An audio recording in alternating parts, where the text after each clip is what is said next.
ब्रह्मांडाचा धनी तो संती केला ऋणी म्हणून नाचे मागे मागे वाहे अंगी भार त्याचा साकडे पडोने काही व्यथा पणाची माथा ओढवी म्हणून नाचे मागे मागे वाहे अंगे भार त्याचा एका जनार्दनी संत त्रिलोक्यात मुकुटमणी म्हणून नाचे मागे मागे वाहे अंगे भार त्याचा नमो विठ्ठला राजया पांडुरंगा नमो रुक्मिणी माऊली ज्ञान गंगा नमो पुंडलिका नमो चंद्रभागा नमस्कार माझा रुक्मिणी पांडुरंगा पांडुरंगा करू प्रथम नमः पांडुरंगा करू प्रथम नमः पांडुरंगा करू प्रथम नमः पांडुरंगा करू प्रथम नमः दुसरे चरणा संताजिया दुसरे चरण संताजिया दुसरे चरण संताजिया कृपा दाने कथिता विस्तार कृपा दाने कथिता विस्तार दाने कथिता विस्तार कृपा दाने कथिता बाबाजी सद्गुरु दास तुका बाबाजी सद्गुरु दास तुका बाबाजी सद्गुरु दास तुका गुरुनिया कर चरणी ठेवी तो माता बरसावी विनंती माझी पंढरीनाथा बरसावी विनंती माझी पंढरीनाथा सोडोनिया कर चरणी ठेवी तो माता बरसावी विनंती माझ्या पंढरीनाथा बरसावी विनंती माझी पंढरीनाथा सोडोनिया कर चरणी ठेवी तो माता बरसावी विनंती माझी पंढरीनाथा बरसावी विनंती माझी पंढरीनाथा हे सोडोनिया कर चरणी ठेवी तो माता बरसावी विनंती माझी पंढरीनाथा बरसावी विनंती माझी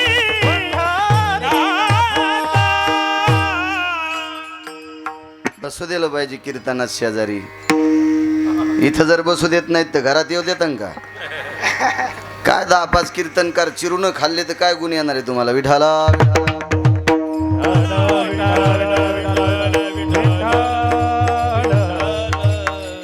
पांडुरंगा गुरु प्रथम नमन दुसरे चरण संताचे त्यांच्या कृपादाने कथेचा विस्तारू बाबाजी सद्गुरुदास तुका मनोजवं मारुत तुल्य वेगम जितेंद्रियं बुद्धिमतां वरिष्ठं वातात्मजं वानरायुत मुख्यं श्रीरामदूतं शरणं प्रपद्ये नागेन्द्रहराय त्रिलोचनाय भस्मांगरागाय महेश्वराय नित्याय शुद्धाय दिगंबराय तस्मै नकराय नमः शिवाय शरदिंदु समाकारे परब्रह्मस्वरूपिणी वासरा पीठनिलये सरस्वती नमस्तुते विठ्ठल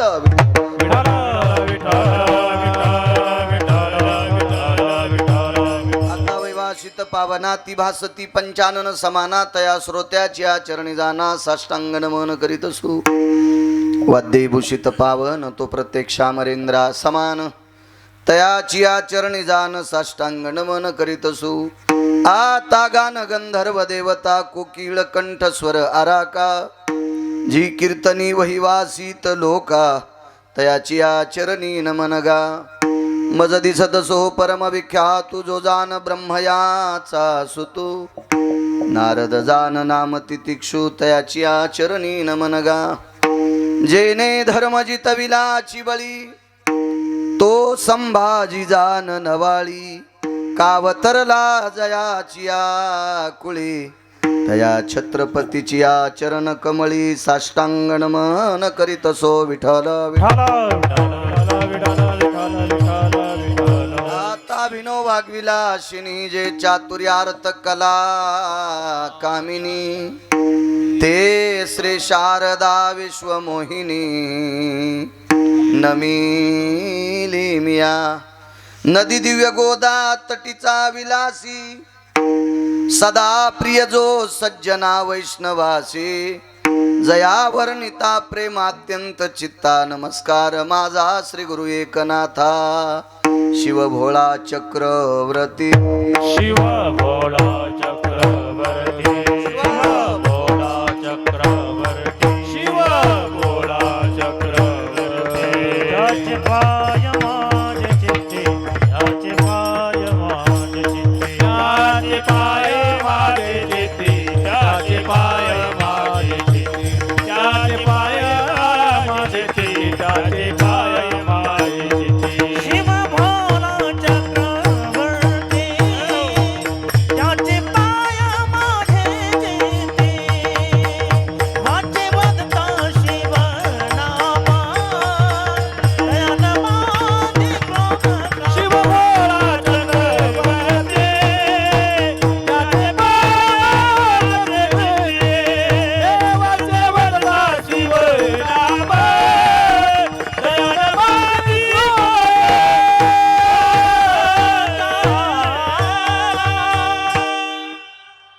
ब्रह्मांडाचा धनी तो संगती केला ऋणी मनोनी नाचे मागे मागे बाह्यांगी वार त्याचा प्रस्तुत प्राप्त प्रसंग निवडलेला भंग विश्वमान्य विश्वभूषण विश्वाधिकार विश्वप्रिय शांती ब्रह्मनाथ बाबा यांचा प्राप्त प्रसंगी निवडलेला अभंग विठाला विठाला प्राप्त प्रसंगी निवडलेला अभंग माझ्या पैठणच्या मालकांचा आहे. छान आवाज आहे, थोडासा वाढवा, देव चांगलं करेल तुमचं. पैठणच्या मालकांचा अभंग आहे. मालक या अभंगाद्वारे नमूद करतात की विश्वाचा मालक संतांनी ऋणी केलाय. ऋण या शब्दाचा अर्थ कर्ज. देवाच्या डोक्यावर कर्ज आहे. काशीतले मालक आणि पंढरीतले मालक या दोघांकडे संतांचं कर्ज आहे, ते संपत नाही. खूप प्रयत्न केला या दोन देवांनी, पंढरीतल्या मालकांनी आणि काशीतल्या मालकांनी आतूट प्रयत्न केला. आतूट हे कर्ज संपवायचं, पण ते कर्ज फिटतच नाही. मनोनी नाचे मागे मागे. नाचणे म्हणजे घुंगर बांधून नाही. ज्या संतांचं अप्रतिम कर्ज आपल्या डोक्यावर आहे ते फिटत नाही, याच्याकरता त्यांची जी कामं पडलेत ती कामं करून देणे इति नाम नाचणे. साकडे पडोने दी काही व्यथा. काय संकट असतील ती आपुलिया आपणची माथा ओढवी. स्वतःच्या डोक्यावरती संकट घ्यायची, हे नाचणे. एका जनार्दनी संत त्रिलोक्यात मुकुटमणी. पैठणचे मालक नमूद करतात ती संत त्रिलोक्यात मोठी आहेत. संतांनी इतकं मोठं या त्रिभुवनात कोणीच नाही. मला आशीर्वाद देत राहा. मी तुमच्या पुढे यथामती माझ्या बुद्धीला जसा पेलवेल असा अभंगाचा भाव तुमच्या पुढे मांडण्याचा प्रयत्न करील. पण उदात्त अंतकरणाने बाळूला आशीर्वाद द्या. बाळू बोलेल विठाला विठाला विठाला विठाला. मोठ्या श्रद्धेनं भगवान प्राचीश्वर जगदानंद कंद जगतपती विश्वाचा मालक भगवान शिवशंकर महाशिवरात्रीचा पर्व काळ. आपल्याकडे 29 उपवास आहेत, त्याच्यापैकी 24 एकादशी आहेत आणि 5 पर्वणे आहेत. बऱ्याच भंगिऱ्याला हे 29 माहीत नाहीत, दुसराच कडबा माहिती आहे. म्हणजे त्याला काही भागवतानं रामायणानं कीर्तनानं काही गुण येत नाही, हे भिजतच नाहीत दलिंदर. विठाला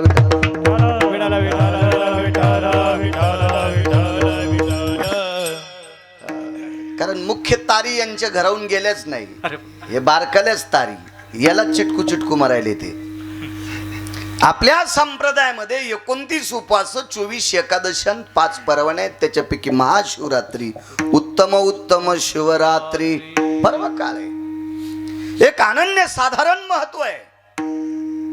अशा पवित्र शिवरात्रीच्या पर्व काळात चालत असलेल्या ओझे ग्रामस्थांच्या वतीनं तुम्ही हे सप्ताचं ओझं घेतलंय.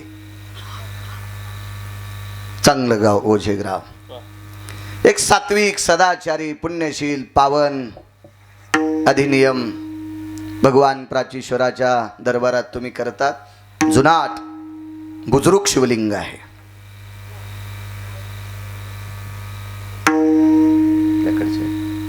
जागा द्या त्यांना, त्या नाशिकवरून आल्यात. विडाला विडाला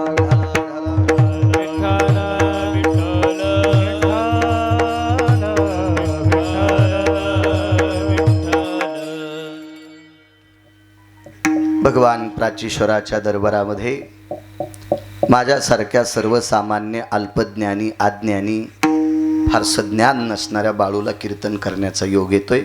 ते माझं परम भाग्य आहे.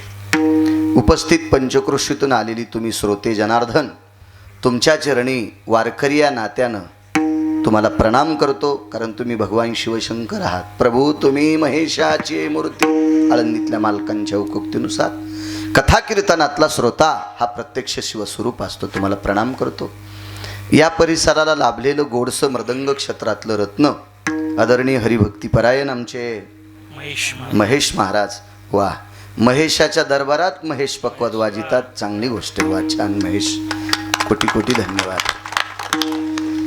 ज्यांना गोड अशी गंधर्वाची कृपा झाली आणि सुरेल आवाजाची देण प्राप्त झाली असे परमश्रद्धेय आदरणीय हरिभक्तीपरायण नवनाथजी महाराज आहेत. तथा त्यांच्यासोबत तोडीस तोड आदरणीय आमचे शिवराम महाराज आहेत. त्यांच्या बाजूचे आदरणीय कैलास महाराज. कैलास महाराज आहे. मोबाईल किती आला? 1000चा आहे तुमच्याकडे? इमानदारीने सांगा, बाळूची शपथ आहे तुम्हाला. 10-15 हजारापेक्षा जास्त असेल ना? हा, धोत्राला फक्त 500 लागते. विडाला विडाला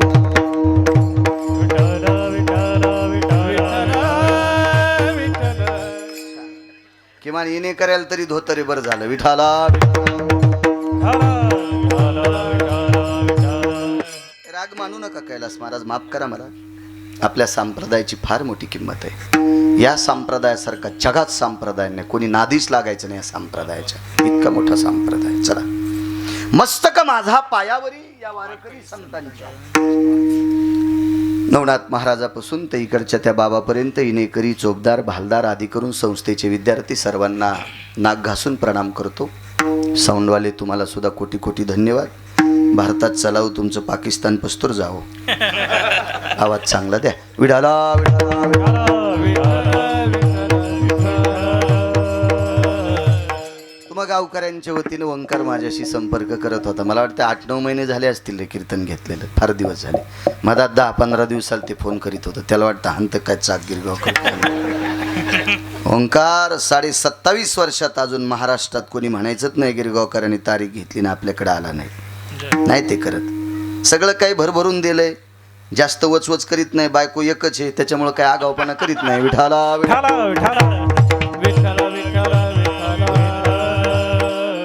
माझ्यासोबत नर्मदा मैयाची परिक्रमा करत असताना आमचे किदू अण्णा तुमच्या परिसरातले मला भेटले. आम्ही सतत सोबत होतो. ते सुद्धा आले. त्यांना सुद्धा धन्यवाद. आज उद्योग क्षेत्रातले 2 तरुण संदेश आणि ऋषिकेश, तुम्ही गाईच्या बाबतीत मिल्क चार्जर जे वापरता त्याचा पुरवठा करणारं व्यक्तिमत्व जे ऋषिकेश, आणि शेतीमध्ये चांगल्या प्रतीची तात्विक, मला वाटतं ऑर्गॅनिक म्हणतात का त्याला, वैदिक, आदरणीय रामसरांनी स्थापित केलेल्या कंपनीचं काम संदेश भैया आणि ऋषिकेश भैया करतात. तेही आज कीर्तनात आले. वा, छान गोष्ट आहे. उपस्थित ज्येष्ठश्रेष्ठ मंडळी तुम्ही सर्व इथं कोणी कीर्तनकार असतील, कोणी भागवतकार असतील, मला नाव जरी माहीत नसतील नवनाथ बुवा, तरी सगळ्यांच्या चरणी मी नतमस्तक होतोय. ज्यांच्याकडे आज वारकऱ्यांना प्रसाद होता, हे माळकरी आहे पोरगं, पाटील घराण्यातलं, तुलाही कोटी कोटी धन्यवाद तुझ्या घराण्याला. विठाला विठाला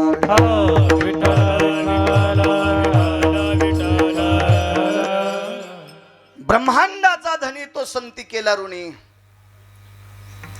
एक जणानं प्रश्न केला, इतके पैसे आहेत का संतांकडे की देवानं त्यांच्याकडून घेतलेत.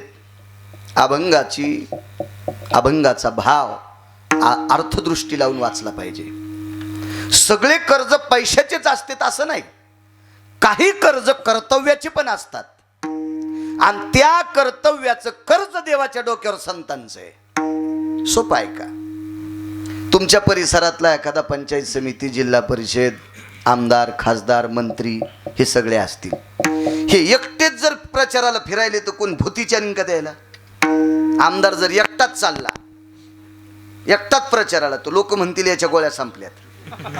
याला कोणी पुसत नाही. आमदार असो, खासदार असो, कोणी असो, कोणी जरी विचार, एकट्याला किंमत आहे का महाराज?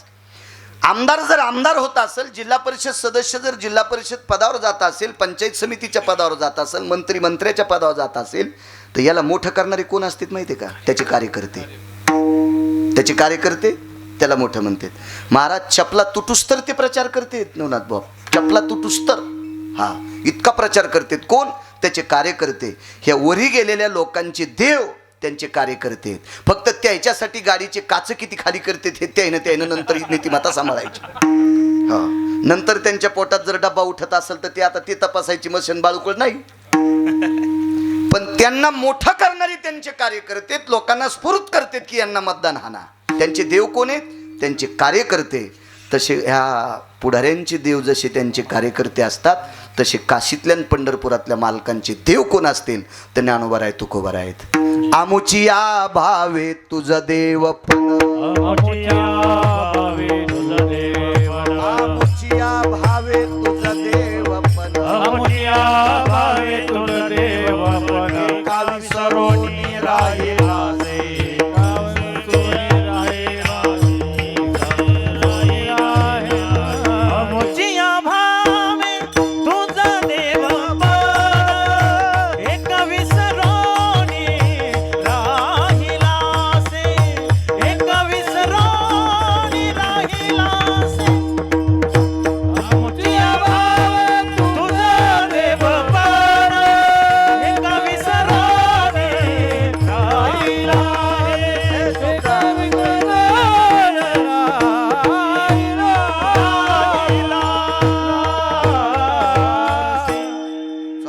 कडीला उभा राहा, त्याच्या शापानं पाठ भाजन तुमची. इकडं वा, त्याला दिसू द्या गिरगावकर. या बॉल पैसे आहेत, यायला पैसे आहेत, मला पैसे आहेत, यायला काय? हे पैसे खर्चून ऐकायला आले, त्याला पाव द्या न बाळ्या. विठाला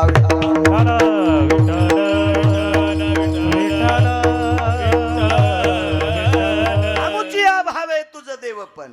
मालकांची भाषा आहे. मालक सांगतात देवा तुला देवपण जर कोणी दिलं असेल तर आम्ही दिलं. संत नावाची व्याती जन्माला आली नसती तर काशीतल्या मालकाला आणि वैकुंठातल्या मालकाला या विश्वात कोणी विचारलं नसतं. कुळीची हे कुळ देव, कुळीची हे कुळ देवी, कुळीची हे कुळ देवी, कुळीची हे कुळ देवी. केली ठावी संतानी, केली ठावी संतानी, केली ठावी संतानी, केली ठावी संतानी, केली ठावी संतानी, केली ठावी संतानी.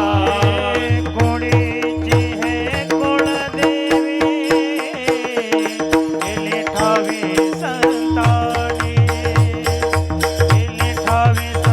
केली ठावी संतानी. हे कुळ देवी, केली ठावी संतानी, केली ठावी संतानी, केली ठावी संतानी.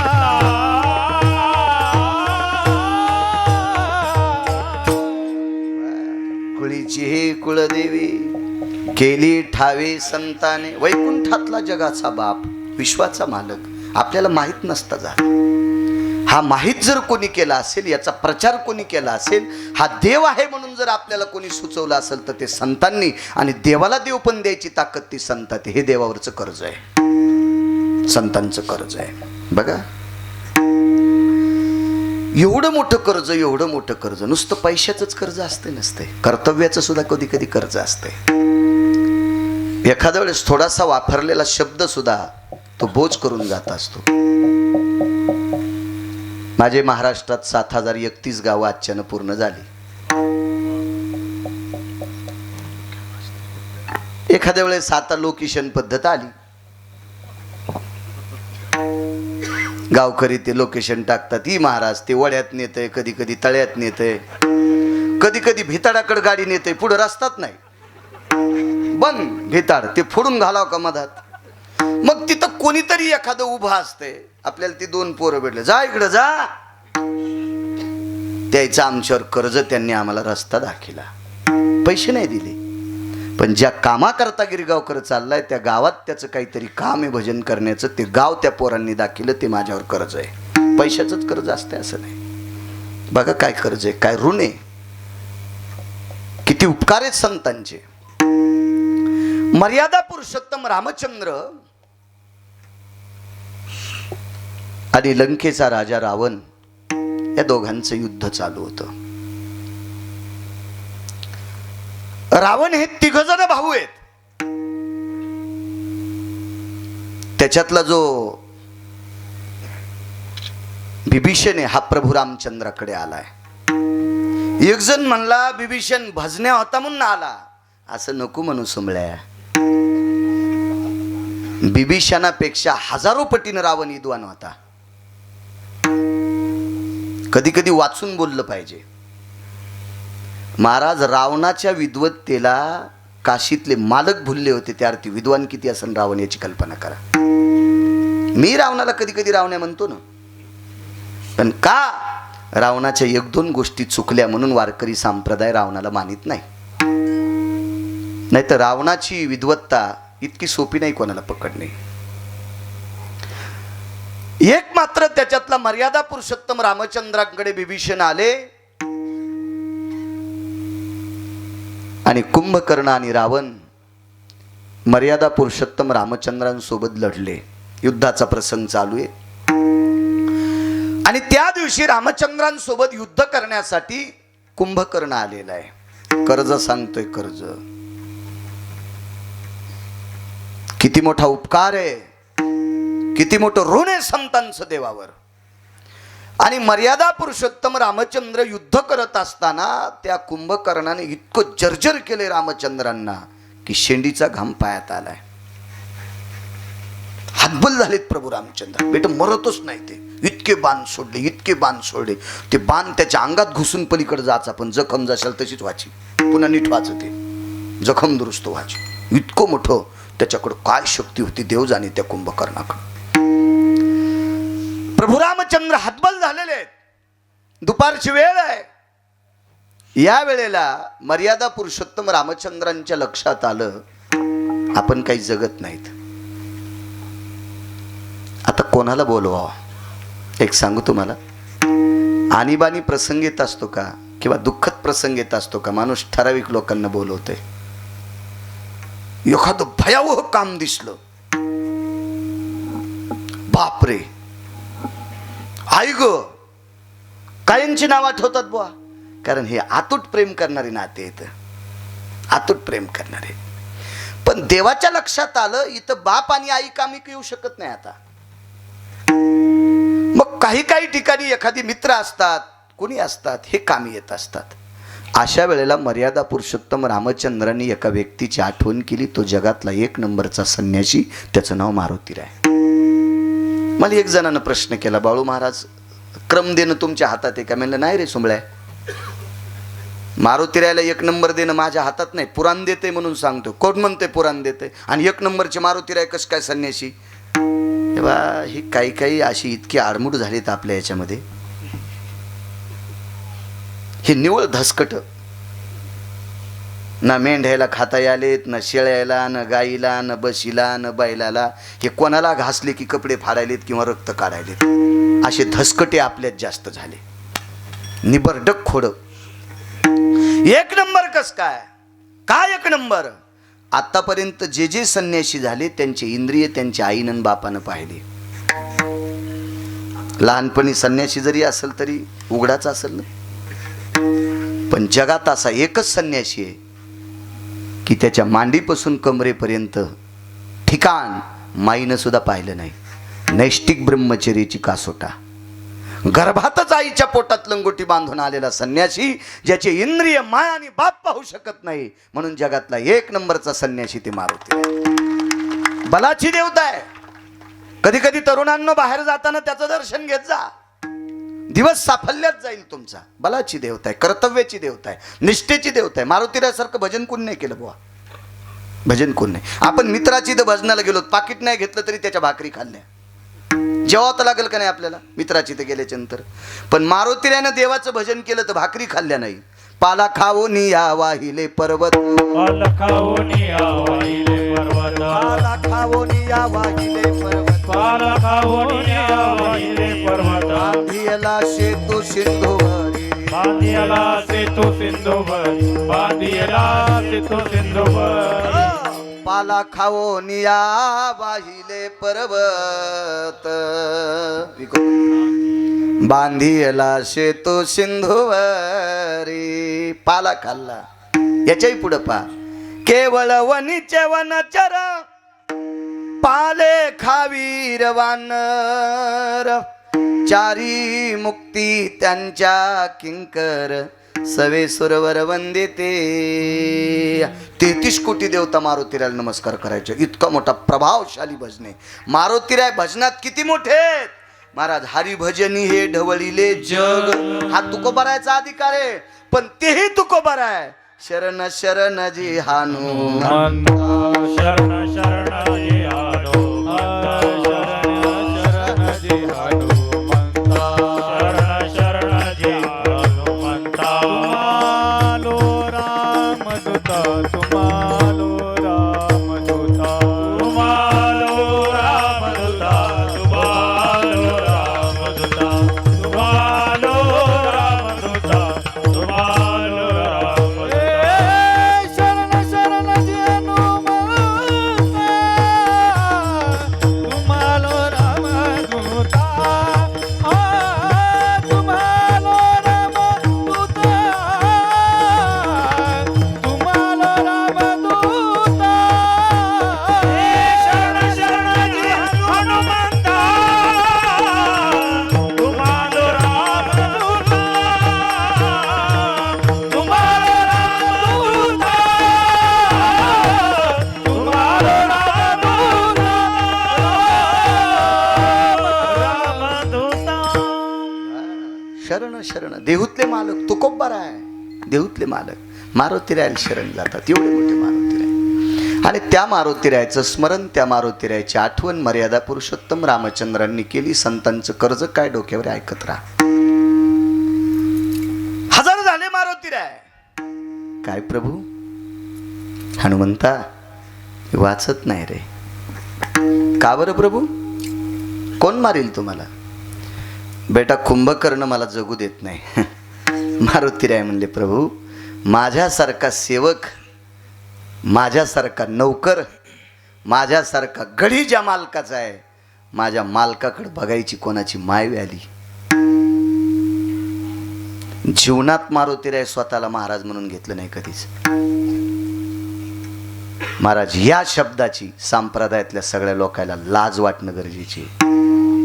पत्रिकेवर जर पदवी चुकली ना तर कार्यकर्त्याला भांडत येत, हा माया पुढे हे कस काय नाही लावलं. अरे सुमळ्या, तो हरिपाठ रिवस आहे, तुला सगळा हरिपाठ पाठ नाही बोंबले नालाय का. आणि लोकांना तरी तुम्हाला पदवी लावली नाही, लाज वाटायला पाहिजे, लाज. महाराज जगाचा बाप, ज्याच्यासाठी वाटेल त्या प्रसन्न अवस्थेत राहतो, ते मारुतीराय स्वतःला महाराज म्हणून घेत नाहीत. रामरायाच्या सेवका किंवा दास्यत्व निकट हनुमंते पै केले, दास्यत्व निकट हनुमंते पै केले. जीवनभर काम महेश, फक्त काम केलं, फक्त काम आणि भजन, दुसरं काहीच नाही केलं राजे. माझ्यासारखा नौकर आहे, काय कोणाची माय आली माझ्या मालकाकडे बघायची. वा. प्रभू सांगतात हनुमंता, बोलण्याच्या गप्पा वेगळ्या, कृतीत अवघड आहे रे दादा. हे मारुतीराय म्हणले 1 तास दम धरा, याची सोय पाहतो.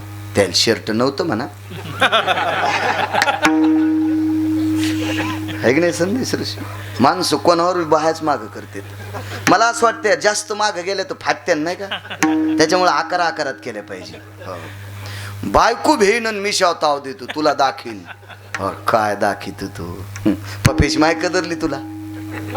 हो ती माहेरात कपाळ बडून घ्याली तू यासाठी, तू लोकायला काय दाखीतून आलाय का? पण मारुतीराय होते, प्रभो माझ्याशी गाठ आहे त्याची, माझ्या मालकाला त्रास देतोय, माझ्याशी गाठ आहे. महाराज मारुतीराय एका बाईकडे गेले. गाव जेले हनुमान बहार, प्राचीश्वराचा चांश 11वे रुद्र म्हणजे मारुतीराय आहेत. प्रत्यक्ष शंकर म्हणजे मारुतीराय. ते मूर्तिमंत शंकरू आळंदीतल्या मालकांचा संदेश आहे. ध्वजस्तंभावरी वानरू ते मूर्तिमंत शंकरू. आळंदीतले मालक सांगतात नैवम गिरगावकर लिखितम. मालकांचं वाक्य आळंदीतलं. हे तुमचे आमचे वाक्य कोण ऐकणार आहे बुवा? मोठ्यांचं वाक्य प्रमाण असलं पाहिजे. आणि ते सुद्धा आदरयुक्त संप्रदायामध्ये निष्ठेनं ज्यांनी परमार्थाचं काम केलं त्याचं ऐक जा. तुमच्याकडे बी 2% लोकांकडे लय चुकीचे पैसे आलेत पापाचे, म्हणून तुम्ही कोणाही भंगिरेल डोक्यावर घेता. विठाला विठाला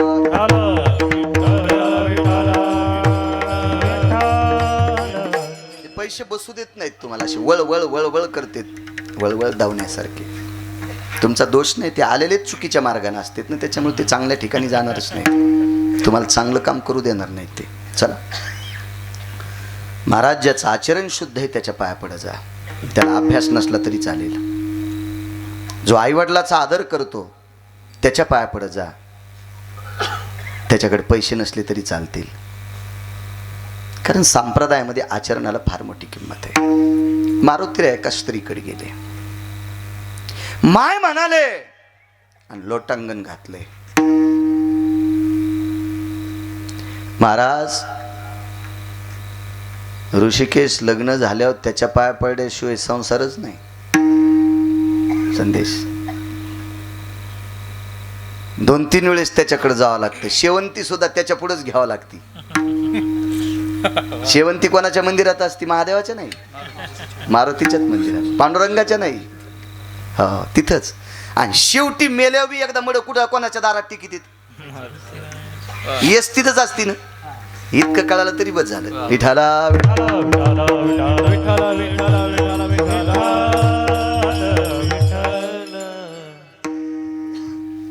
आणि तो जगाचा बाप, जगाच्या बापाला मदत करणारे संत एका बाईला नमस्कार करतात. रे ओंकार, तिचं नाव आहे सटवी. ती कोण आहे? सटवी. किती सटवे असतात तुम्हाला नसते माहिती, मागच्याला माहित असते. त्या बी धोरणात असल्या तर सटव्या 7 सांगितल्या. 7 सटव्या. 7 माणसांची सटवी वेगळी, पशूंची सटवी वेगळी, पक्ष्यांची सटवी वेगळी, जलचरांची सटवी वेगळी, राक्षसांची सटवी वेगळी. या सटवीच्या दारात गेले आणि लोटांगण घातलं. माय आता सटवीच्या पाया पडल्यावरती इतकी वजन आलं तिला, ती कोकण्या मशिवानीच फुगली. एक वानर सुद्धा माझ्या पाया पडते, पण तिला माहीतच नाही वानर कोण आहे. पाया पडायचं. कोण आहेस रे? अरे तुरच. गोळ्या संपलेली सटवी. कोण आहेस? कोण? मी हनुमंत आहे, रामप्रभूचा सेवक आहेस. तिने जरा कसनुसच तोंड केलं, कारण तिला माहित होतं मी ज्याच्या नगरीत राहते तो राजा रामाला मानित नाही. आपण काय वानराला मानायचं? येडपट होती ना, भुस्सा भरलेला डोक्यात सगळा. हनुमंत नाव आहे तुझं? मी नाही बोलवलं बरं का, सटवी बोलायली. मारुतीरायला अरे करे बोलायची काय गिरगावकराची टप्पर आहे. मरून जाईन गिरगावकर, जळून जाईन. हनुमंत नाव? कोण हनुमंत? मारुतीराय म्हणले बाई, रावणाच्या दाढी मिशा ज्यानं दुपारा जाळल्या का तेव्हा मी. बंध मेकअप खाली गेलं. घामानं सगळं गन पावडर लिपस्टिक फिपिस्टिक चट पायाला गेली, इतका घाम आला. अगो बाई, लंका जाळणारा तुम्ही तुम्ही लंका जाळणारे तुम्ही, लंकेशाच्या दाढी मिशा जाळणारे तुम्ही. हो, आमच्या गरीबाच्या घरी कशा करता. माय, तुला भीक मागतोय. कुंभकर्णाचं मरण कशात आहे. तो संती केला रुनिया, देवावर कर्ज काय महाराज. कुंभकर्णाचं मरण कशात आहे. ती म्हणली सांगायला काय हरकत नाही, पण जर तुम्हाला सांगितलं तर तुम्ही रावणाच्या विरोधातली माणसं आहेत. रावण मला सकाळी जाळीन. मारुतीराय म्हणले ते पहाटे जाळीन, मी आत्ताच जाळतो. मोठाल्या लोकांपाशी हे संदेश असतच. साम दाम दंड भेद चटचलत त्यांच्याकडं सगळं. मारुतीराय काय साधे मोठे आहेत का, केवढी मोठी व्यक्ती. ती म्हणली बाई तुमच्यासारख्या भजन करणाऱ्याला ओपत का. म्हणले माय, भजन करणाऱ्या सांभाळणाऱ्या देवाला तू हा राजा मारतोय, हे तू ह्या राजाला ओपत का. 80,000 बायका असताना विश्वाच्या मालकाची पत्नी हरण करतो, हे तुझ्या राजाला ओपतय का. तू आम्हाला नाव ठेवते. ती म्हणली हळून बोला माय. बरं, तुम्हाला सांगितलं तुमचं काम होईल, तुम्ही निघून जाताना रावण मला पेटीन. विश्वास धर माझ्यावर. मला हनुमंत म्हणतात विश्वास ठेव. तू जोपर्यंत जिवंत आहेस तोपर्यंत आम्ही जरी हरलोत तरी रावणानं जर तुला धक्का लावला हा तर मारुतीरायची गाठ आहे. पण अक्कल कमी असल्यामुळे विश्वास नाही ना महाराज. विश्वास नाही ना. लफंग्यावर जास्त विश्वास धरते. चांगल्यावर, चांगल्या महाराजावर कोणी विश्वास. काय सांगायचं बाई तुम्हाला. काय तुमचा स्वभाव बाई, काय तुमच्या मालकाचा स्वभाव. तुमच्या मालकाला सगळ्या जगाचं आवडतं बाई, पण बऱ्याच लोकांना तुमच्या मालकाचं खपत नाही. तुमच्यावर शेजारी पाजारी लेळ जळत, तुमच्यावर वाईट दृष्टी आहे बाई. हे मणी घेऊन टाका, या मण्याची पूजा करा, तुमच्या मालकावरचं संकट जाईल. मण्याच्या बदल्यात दी 10 किलो गहू. मग ऋषिकेत संकट जाणारा मणी जर दुसऱ्याला द्यायला असेल आणि त्याच्यात जर 10 किलो गहू घेतले असतील तर त्याच्या गोळ्या संपल्या असतील का. चांगला मणी तुम्हाला द्यायला. आणि यात तशाले भुल त्यात यायला ते आवडते ते ते ते बाजारी. हो, ज्ञानोबराय तुकोबरायची आवड ठेवा, भंगिऱ्याची आवड ठेवू नका. दुःखाला असेल जा पैठणला, जा त्र्यंबकला, निवृत्तीनाथांच्या विश्वगुरूंच्या समाधीवर डोकं ठेवा. दुःख जळून जातील. जळून जाळून दिला जा देहूला, जा इथं मंदिरात प्राचीश्वराच्या टेका त्या लिंगावर डोकं, त्या पिंडीवर दुःख जळतील. तुम्ही भंगिऱ्याच्या पाया पडता, बेकार चोटायच्या, ते काय तुमचं कल्याण करतील. बाईनं सांगितलं भिंतीला कान असतेत, मी काही सांगत नाही. मारुतीराय म्हणले बाई आत्ताची आत्ता शेपटीला आदेश देऊन तू घर उपटिणार. तुम्ही मातीत असतं त्याला काय म्हणतात, पायाच ना, पाया सगट उपटिणार घर आणि बंद समुद्रात टाकणार. ती म्हणली बरं तसं करू नका, मी सांगत नाही पण लिहून देते. सटवी शिकलेली होती. सटवी शिकलेली होती ती. बऱ्याच सटव्या खूप शिकलेल्या असतात. अंगाव घेऊ नका बरं का. मग रेडीमेड कपड्याचं दुकान आहे, मी काय तुमच्यासाठी कपडे शिवायला गोळ्या नाही संपल्या. शिकलेली सटवी होती. तिनं लिहून दिलं. मारुतीरायनं वाचिलं कशात मरण आहे. अजून एक तीच सटवी. याच सटवीला रावणाने विचारलं होतं मला कोण मारणार आहे, पण तिला माहित होतं याला खरं सांगितलं की थुत्तर फोडीत आहे. करावं काय. हळीत कुंकू एका ताटात कालिलं, त्याच्यात रावणाचे हात बुडिले आणि रावणाला सांगितलं तुमच्या कपाळावर टेका. रावणाच्या कपाळावर हात टेकल्याबरोबर त्याच्यावर अजवंशायाम दशरथो ततो रघुवंशानाम रामचंद्र त्वम हस्ते न जायते. अजराजाचा पुत्र दशरथ राजा, दशरथांचे पुत्र राम, कौशल्यानंदन हे तुमचा शेवट करणार आहेत. सटवीनं तोंडानं सांगितलंच नाही, त्याच्या कपाळावर लिहिलेलं हातावर उमटलतं. हुशार सटवी. तशी याही सटवीनं लिहून दिलं, तोंडानं सांगितलंच नाही.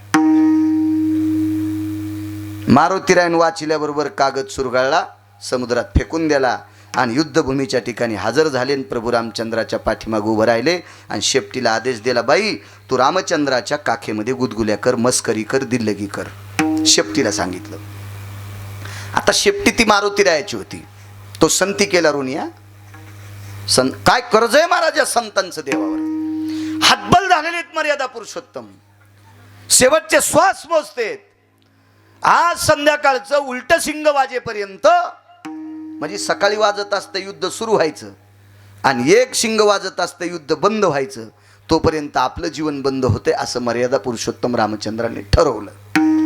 पण मारुतीराय पाठीमागं गेले आणि शेपटीला सांगितलं, बाई तुला एक काम करावं लागतंय, रामचंद्रांची मस्करी करावं लागते. शेपटी मारुतीरायला बोलत होती, मी पवित्र व्यक्तीचा संघ केलाय, मी काय गाढवाची शेपूट नाही, मी काय घोड्याची शेपूट नाही, मी काय इतर वानरांची शेपूट नाही, मी मारुतीरायांची शेपटी आहे. आणि ज्या मारुतीरायानं प्रभू रामचंद्रावर इतका आदर करावा, त्या प्रभू रामचंद्राची मस्करी तरी तुम्ही का करावी. आणि मी तुमचं अंग आहे, तुमच्या शरीराचं एक अंग आहे शेपटी, मी का करावी. मारुतीराय म्हणले, मला जो देव आवडतो का रामचंद्र, त्या देवाच्या आवडी करताच हे काम करायला लागलोय, त्याच्या फायद्याकरता करतोय. तुला मुकाट्या सांगतोय, तू गुदगुली करून टाक. मला शेपटी लाजत होती, देवाची गुदगुली मस्करी कशी करावा, मोठ्याची करावं वाटत नाही ना. आणि पाठीमागून शेपटीनं असं केल्याबरोबर रामचंद्राने हात झटकला. 2-3 वेळेस झालं. ते युद्धात बेचैन होते ना, पुढचं मारू लागलं ना त्यांना.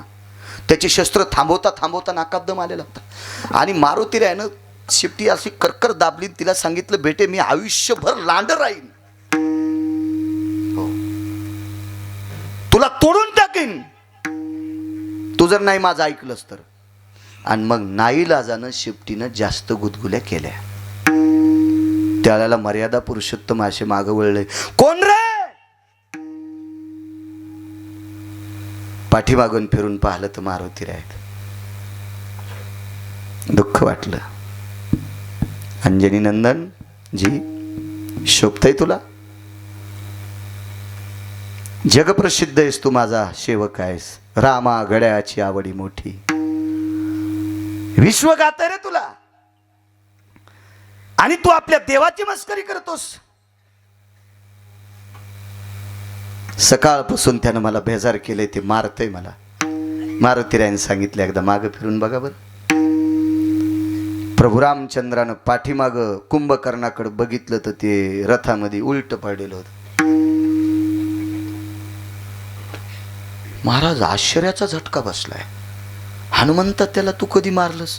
नाही म्हणले, आपुलिया पदीची आण. काय पुरुषार्थ आहे महाराज. देवा तुमच्या पायाची शपथ घेऊन सांगतो, मी नाही कुंभकर्णाला मारलं. अरे सकाळपासून मी बाणाचा वर्षाव करतोय, लाखो बाण सोडले असतील, बेट्याच्या अंगाला तिला इतकी जखम नाही, आणि तू आल्याच्या नंतर ते कसं काय मेलं. मारुतीराय म्हणले, मी मारलंच नाही, तुम्हीच त्याला मारले. काय बोलतो हनुमंता तू. अरे मेलंय याबद्दल काही, चला माझ्यातून संकट गेलं, माझं त्याबद्दल विषय नाही, पण मी त्याला मारलंच नाही. मारुतीराय म्हणले, प्रभू तुम्हीच त्याला मारले. काय बोलतो हनुमंता. ऐका ना प्रभू, त्याला वरदान होतं, जोपर्यंत विरोधकाची पाठ पाहत नाहीत तोपर्यंत मरत नाहीस.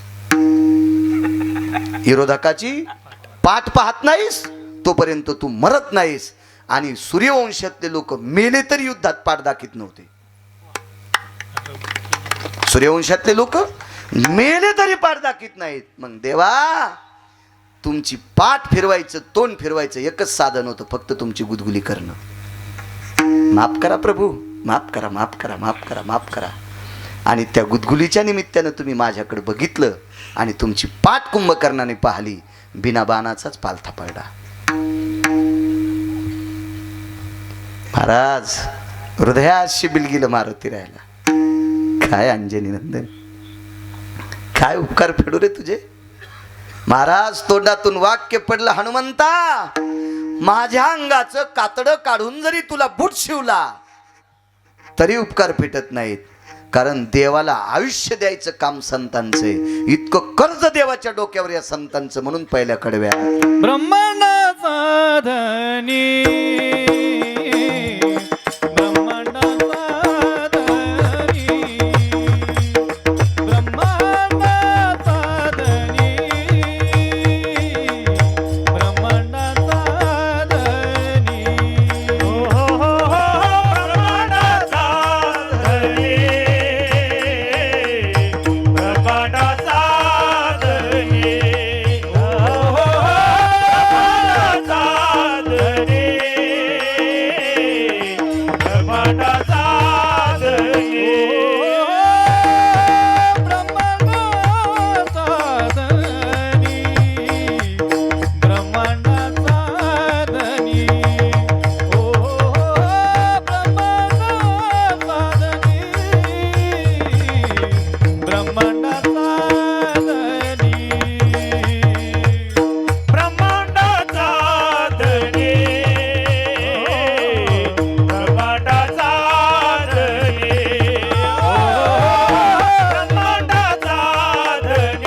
पैसे दिले का मारुती राय ना? किती पैसे प्रभू रामचंद्राला दिल्यावर कुंभकर्ण मेला असता?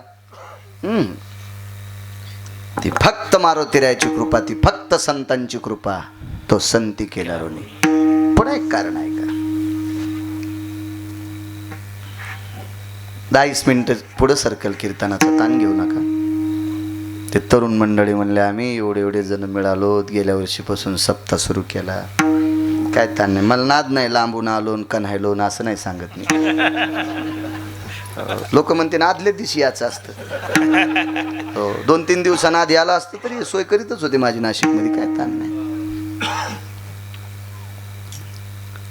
करील कीर्तन, काय जास्त करतो, काय ताण नाही. मग काय मीटर जळायले, हे जाळायचं हातात, ह्याच मालकाच्या हातात आहे. यायन सकाळी दाबल्या, उद्या दुपारा निरोप येतो गिरगावकर गेला. त्यानं दिलंय ना साळुंकी मंजुळ, सगळं त्याची कृपा आहे, आपलं नाही, त्याच आहे. इंद्र खाली आला. इंद्र कोणी माहिती? ज्याच्या गाडीला 222 दिवे येत. 222 मंत्रीपद एकट्याकडेच केलो अण्णा. हे ओंकार एकटा, इतके मंत्रीपद एकट्याकडं. ते खाली आलं. ह्या मालकाचं दर्शन घेतलं, प्राचीश्वराचं. पंढरीतल्या मालकाचं दर्शन घेतलं. ब्रह्मदेवाला प्रणाम केला. यक्ष, किन्नर, गंधर्व, चारण, विद्याधर, लोकपाल, दिग्पाल, चारुहास, परमहंस सगळ्या देवता येतात. आपली व्यथा मांडली. आमच्या स्वर्गातलं खाद्य खराब झालंय, आहार खराब झालाय, अशुद्ध झालाय, नासून गेलाय. पंढरपुरातले मालक म्हणले नीट वाग ना. राजा केले तेव्हापासून येड्यावणीच करायलास. एक वाक्य लक्षात ठेवा, महेश बुवा, मी देशावर संकट 2 लोकांच्या पापाने येते. एक राजसत्तेतलं पाप आणि एक धर्मसत्तेतलं पाप. आध्यात्मिक सत्ता, धर्म सत्ता, भजन सत्ता, कीर्तन सत्ता जर ज्या वेळेला कलुषित होत असती, गढूळ होत असती, आणि राजक्षेत्रातलं काम ज्या वेळेला गढूळ होत असतं, या दोघांच्या पापानं प्रजा हैराण होत असती. 2 लोकांना नीट वागायला पाहिजे. आम्ही 3, तुम्ही, मी, तुम्ही आणि राजा देशाचा नीट वागलं पाहिजे. नीट नीट नीट नीट. स्वतःच्या खळगी भरण्यासाठी, स्वतःच्या खुर्चीसाठी समाजाला भरडू नकोस. एक दिवशी यम तुझी गाठ घेईल, इतकं मारील की इंच भर जागा ठोचा नाही लाल करायची. महाराज आपल्याला पण बर का, त्याच्या तरी कोणी जास्त पाया पडत नाहीत पुढाऱ्याच्या. मृदंगाची जात विचारित नाहीत, त्याचे पैसे विचारित नाहीत, तरी पण त्याच्या पाया पडते. तुमची पण जात विचारित नाहीत, पैसे विचारित नाहीत, आमची पण जात विचारित नाहीत, पैसे विचारित नाहीत, पाया पडतात. म्हणजे याच्या गोळ्या थोड्या संपल्यात. फक्त आपण चांगलं वागावं, चांगलं वागतो, किंवा आपण किती खराब वागतो हे तुम्हाला माहित नाही म्हणून तुम्ही पाया पडता. ज्या दिवशी आमच्यातला खराबपणा तुमच्या लक्षात येईल, त्या दिवशी तुम्ही ट्रकनं बुंदी बाजारात वाटता, पण आमच्या पाया पडायचा नाहीत. आणि ही वेळ याच्या आधी आपण सावध व्हायला पाहिजे. ही वेळ कळायच्या आधी आम्ही सावध व्हायला पाहिजे.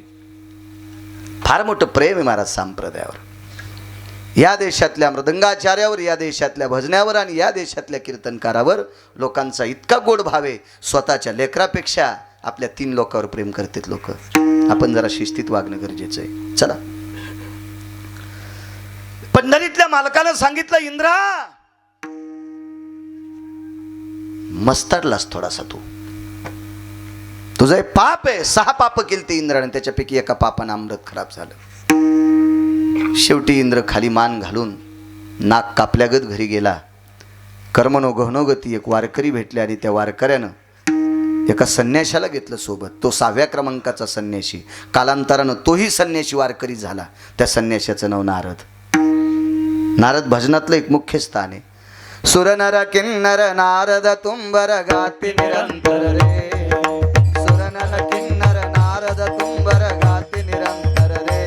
माधवा मुरली मनोहर रे, माधवा मुरली मनोहर रे, माधवा मुरली मनोहर रे.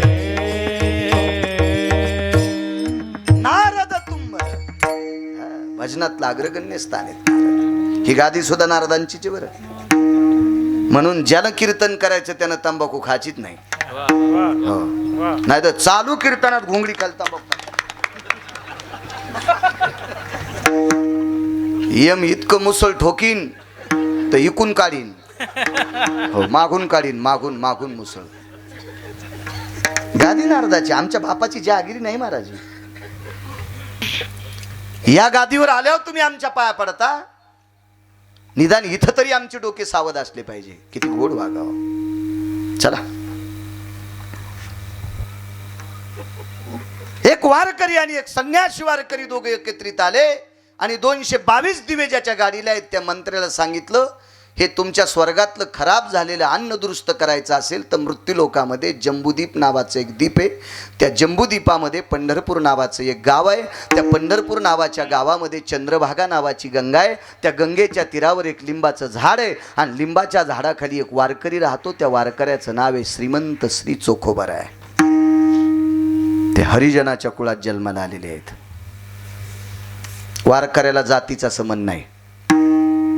वारकऱ्याला जातीचा संबंध नाही. जातीचा संबंध तुमच्या पोरापोरीचे लग्न करण्यापुरते असावा. व्यवहारासाठी जातीचा संबंध नाही. व्यवहारासाठी जातीचा संबंध नाही. एकादशी मुसलमान धरतेत का हिंदू? हिंदू. बर, शिवरात्र मुसलमान धरतेत का हिंदू? हिंदू. आणि केळी जास्त हिंदू इकितेत का मुसलमान? हा, मग एखाद्या केळात चांद भाषा सापडा का असं केळ सोडल्यावर? ऋषी अख्तर भाई गावसाला का? महमूद खा गावसाला का? नाही ना, नाही ना, नाही ना.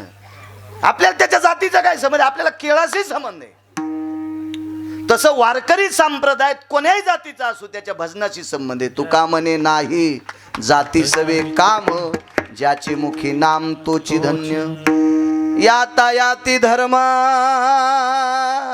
नाही विष्णुदासा, निर्णय तो आहे वेदशास्त्री.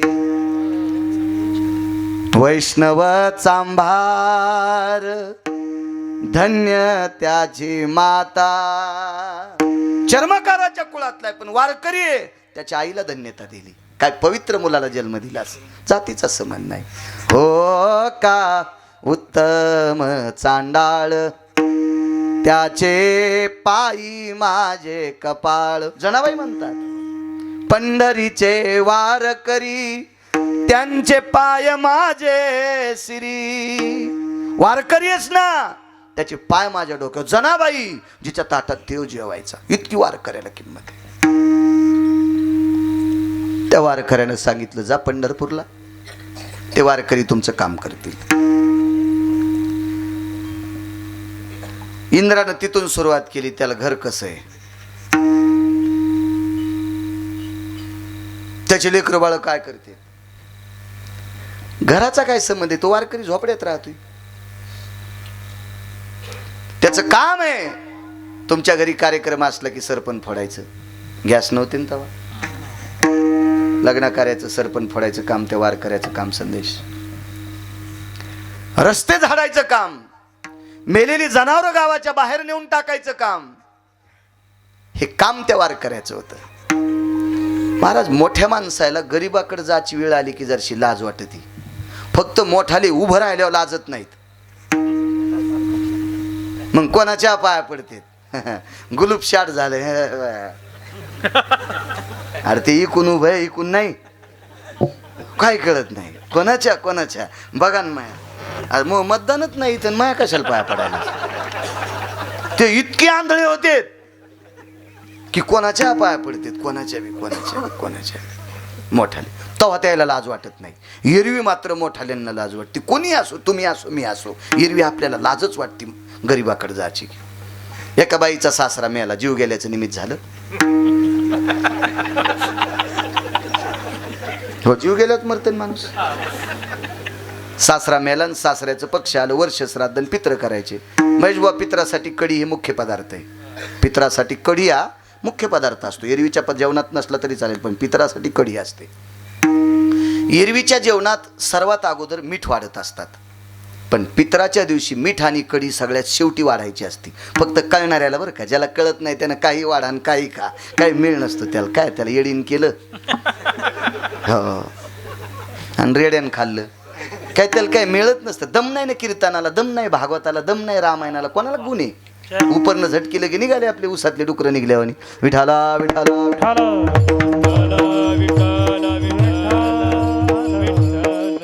एक सांगू माझ्या राजांनो, एवढा मोठा खर्च करून जर तुम्हाला गुण येत नसेल तर तुमचे सगळे पैसे शेगडीवर फुकून दिल्यासारखे झाले, शेगडीवर टाकून जाळून टाकले असं समजायचं. किती खर्च झाला असेल तुमच्या सप्ताहातला? किमान एवढ्या सप्त्यामध्ये 1-2 तरी माळकरी व्हावा, 4-2 बायकांतरी तंबाखू सोडावा.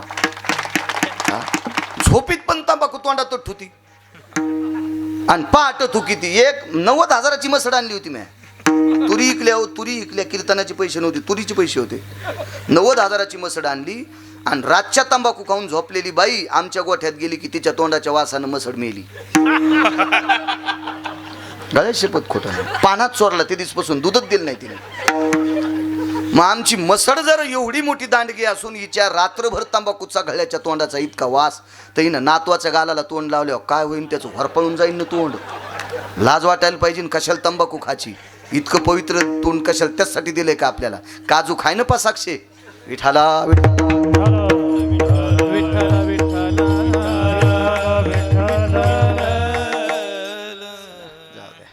काय मॅच गुत्त घेतलं का इतकं कडक बोलायचं?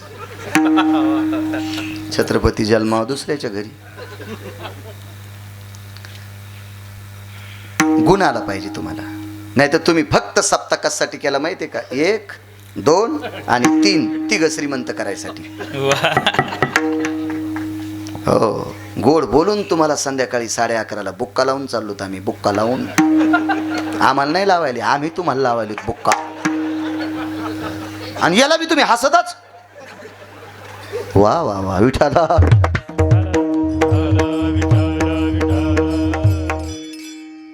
इंद्राने विचार केला, मी 33 कोटी देवाचा राजा आहे, झोपड्यात राहणाऱ्याकडे कशाला जाऊ? महाराजांनी सांगितलं, राजा आपलं काम पडे ना, मग आपल्याला गरीब श्रीमंतीचा विषय नाही, आपल्याला जावं लागतंय. तुम्हाला एक मन माहितीये का? आडला हरी पण ही मन तिथं बसत नाही बरं. महाराज हरी ज्याच्या दारात लोळत होता ते चोखोबर आहे तसे नाही. पण कधी जर आपल्यावर प्रसंग आला असेल तर कोणाचे पाय धरावे लागतात. साधून सांगितलं, रे इंद्रा, राजा जरी असतील तरी एका वारकऱ्याचे पाय धर. असू दे गरीब, ते अधिकारी मोक्षाचे. धरते वारकऱ्याचे पाय. म्हणून प्यायचं जे अमृत होतं ते अमृत अशुद्ध राहिलं. देवर्षी नारदांना विचारलं, नारदा 4 अमृत शुद्ध झाले, ती 1 शुद्ध झालंच नाही. काय काय केलं? काय नाही म्हणले, ते खाली भजन करत होते, मी काही त्याच्याजवळ बसलो नाही, फांदीवर बसलो आणि वरीच उघड्याच्या नंतर इकडं आलो. नारदांनी सांगितलं, दर्शन नाही घेतलं? अरे अरे अरे, लाज वाटायला पाहिजे इंद्रा तुम्हाला. 124 यज्ञ केल्यावर अमृत शुद्ध होत नाही. 124 यज्ञ केल्यावर अमृत शुद्ध होत नाही. आणि एका वारकऱ्यानं 2च मिनिटं रामकृष्ण नामाच्या भजनावर शुद्ध केले आणि तुम्हाला पाय पडायला लाज वाटते त्यांच्या? इंद्र पुन्हा वापस गेला आणि पाया पडला, तेव्हा 5व्या प्रकारचं अमृत शुद्ध झाले. उपकाराची फेड उपकारानं करावं. लाईन न्यायची होती रोडच्या खालून, त्याला अंडरग्राऊंड म्हणतात का रे संदेश? ऋषी अंडरग्राऊंडच ना, वरी ते ऊसाच्या ट्रॉलीला अडकत होतं म्हणून खालून.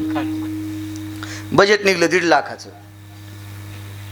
बजेट निघलं 1.5 लाखाचं. ज्याच्या हातीतून गेलं त्याने घेतले 9%.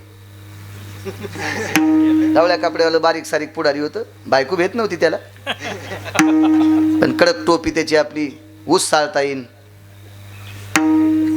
इतकी टोपी त्याची कडक. तुमच्या नाही म्हणालो आम्ही, मी त्याची म्हणायला लागलो. तुमच्या टोप्याचा मला काय घेणं. त्याने घेतले 9-10% त्याच्यातले. आमक तमक त्या परिसरातला जरा खपक्या होता एक, त्याने घेतले 10% अण्णा. मला वाटतं ते खालचं कोरी तू त्याला सिव्हिल इंजिनियर नाही का, उकरा उकरी करतो त्याला बांधकामातला, ते इंजिनियर. त्याची इथरोक सॉक्स, इथरोक नसते वाटतंय. आपल्याला काय आता शिक्षण कमी असल्यामुळे तेवढं ज्ञान नाही. ते चांगले बुट गिट थाट सॉक्स गिक्स सगळं पद्धतशीर घेते. आणि 4 रंगाचं पाणी पेलेले. JCB वाल्यानं रोड उकरला. पाईप ट्रॅक्टरमध्ये आलेलेच होते. सुलोचन लावून पाईप जोडले. साईला साई पाईप, 20 फुटाचा एक पाईप जोडले. आणि जे याला म्हणायचं ब्रेक के बाद. हो.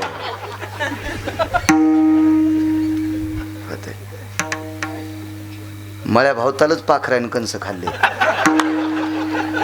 त्याच्यामुळे कीर्तनाला येताना अर्धी भाकर कमी खायची. माणसं रेटीतच राहते. रेट आड्या उकलूस तर त्याच्यामुळे असं अडचण होती. चला असं दे. मला येते जांभळी, त्याच्यामुळे तुम्ही जेवत नाही आधी. पाईप जोडले. JCB वाल्यानं महेश पाईप झाकले आणि तवरक यायची उतरली. आणि मग म्हणले वायर घालायचं राहिलं. वायर राहिलं. आता जर वरिष्ठ अधिकारी आला तर इंजिनियरची नोकरी राहील का? पाणी प्याल्यावर जितका घाम आलता त्याच्या दुपटीनं घाम आता उतरल्यावर आलाय. एक पाणीच पेलतं त्यांनी, ते दुसरं पाणी. मला काय त्याचं नाव कळत नाही ना, आपल्याला त्याचं ज्ञान नाही. त्या रस्त्याला जायचं बी कशाला आपण. पण लोक म्हणतात म्हणून मी म्हणायलो ते पाणी त्याचं उतरलं. आणि मग लाईट आल्याच्यानंतर एका शेतकऱ्याने जांभळीवरच्या फांदीवर शर्ट टाकलं, धोत्राच्या आच्या गोच्या खोसलं. माझ्यासारखंच होतं भोळा. शर्ट अडकिलं, खोरं घेतलं खांद्यावर, फावडं खोरं म्हणतात ना, आणि उसाला पाणी भरू लागलं. पाणी वळीलं, लगेच त्याची बनेली तर त्या चिखलानं भरली. आणि ती वळ भिजेपर्यंत अलीकडं आलं. साहेब लोक होते झाडाखाली उभे. झाडाखाली द्यायला घाम. म्हणले साहेब काय अडचण आहे तुम्हाला, कशाचं? हो इकडं. म्हणजे शेतकऱ्याला येड्यावानी समजिते ते येडगळ लोक. शेतकऱ्यानं जर स्वतःच्या पोटापुरतच 5-6 वर्ष पेरलं, ते पैशावाले काय दगड खातीन का हरामखोर? हा, काय बंडलं खातील काय नालायक? शेतकऱ्याला कोणी येड्यातच काढित. नोकरीवाल्याच्या बायका मालकाला काय गोड वाटतात, आलात का? बरं, आज फार लवकर आलात. त्या 3 तारखेला ते ताईटच असतो ना. आणि महाराज शेतकऱ्याचं दुकान उघडे, त्याला कोणी, त्याच्या बायका सुद्धा, बाई काय सांगायचं, लाईन गेली की उसात, लाईन आली की उसात, लाईन आली की उसात. यायच्यात रानडुकरात इतकुसा फरक नाही. काय चांडाळणी बोलती तू, त्या जिबेला झोपी ती चुडासावा. येडिंग झाली नाही का तू ह्या जिबेला चांडाळणी असं बोलती? अगं ते उसात जातो म्हणून देशातली सगळी लोक शिरा खालेत ग. ते जर उसात नाही गेला ना तर देशातल्या लोकांना चिखल खावं लागन, चिखल. इतका मोठा आहे शेतकरी राजा, किंमत देत नाहीत महाराज साध्या माणसाला. आणि धोत्रावरले येडे. मला कोण डॉक्टर चिल्लर देत नव्हतं. 7 रुपये तिकीट आणि 50 रुपये माझ्या खिशात. म्हणलं साहेब, एक पोरग होतं जीनच्या पॅन्टीवालं, सोबतच होतं माझ्या. तेव्हा नेमक्याच पॅन्टी निघल्या होत्या जीनच्या फिटिंगची आपली, अशी ओरड की फाकती, तिला कोणती म्हणते तरी स्ट्रेचेबल. हा, मलाही शिकू इंग्रजी आली. अशी ती पॅन्ट, ते कटचं शर्ट, ते हो सफरचंद कट, ॲपल होय. ते असं सगळं पद्धतशीर. ते मी म्हणलं साहेब 2 तिकीट. काय कळतं का हो मामा तुम्हाला?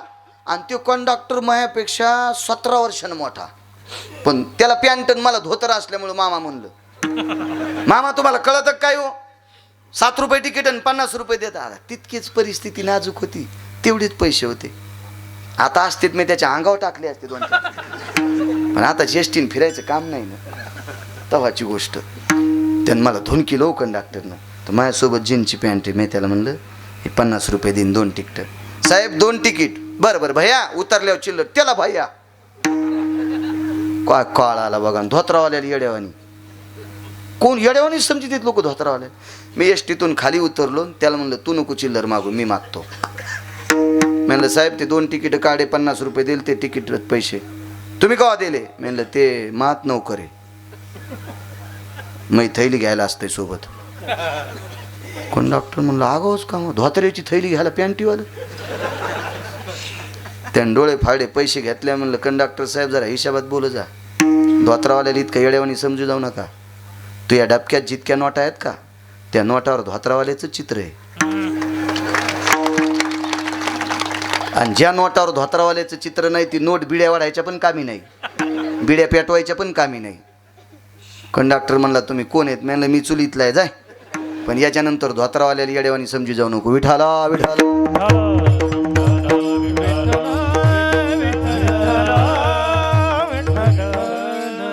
तुम्हाला मी सांगतो, जुन्या धोत्रावाल्याने 72च्या दुष्काळात एक टायमाच्या भाकरी खाल्ल्यात, तुम्हाला जमिनी कमवून ठेवल्यात.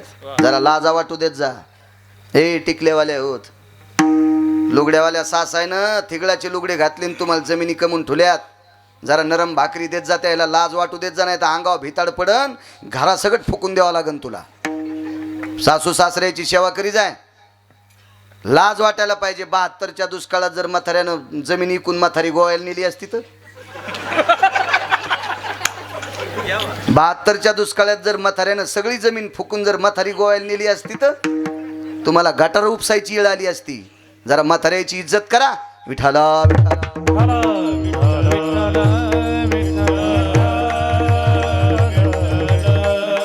साधा धोत्रावाला माणूस साहेब घाम खाऊन अरे होय तिकडे म्हाताऱ्याच्या भाकरी घेऊन नातू आला. हुशार नातू, संदेश सारखा शिकलेला, ऋषी सारखा, ओंकार सारखा. बाबा करा जेवण.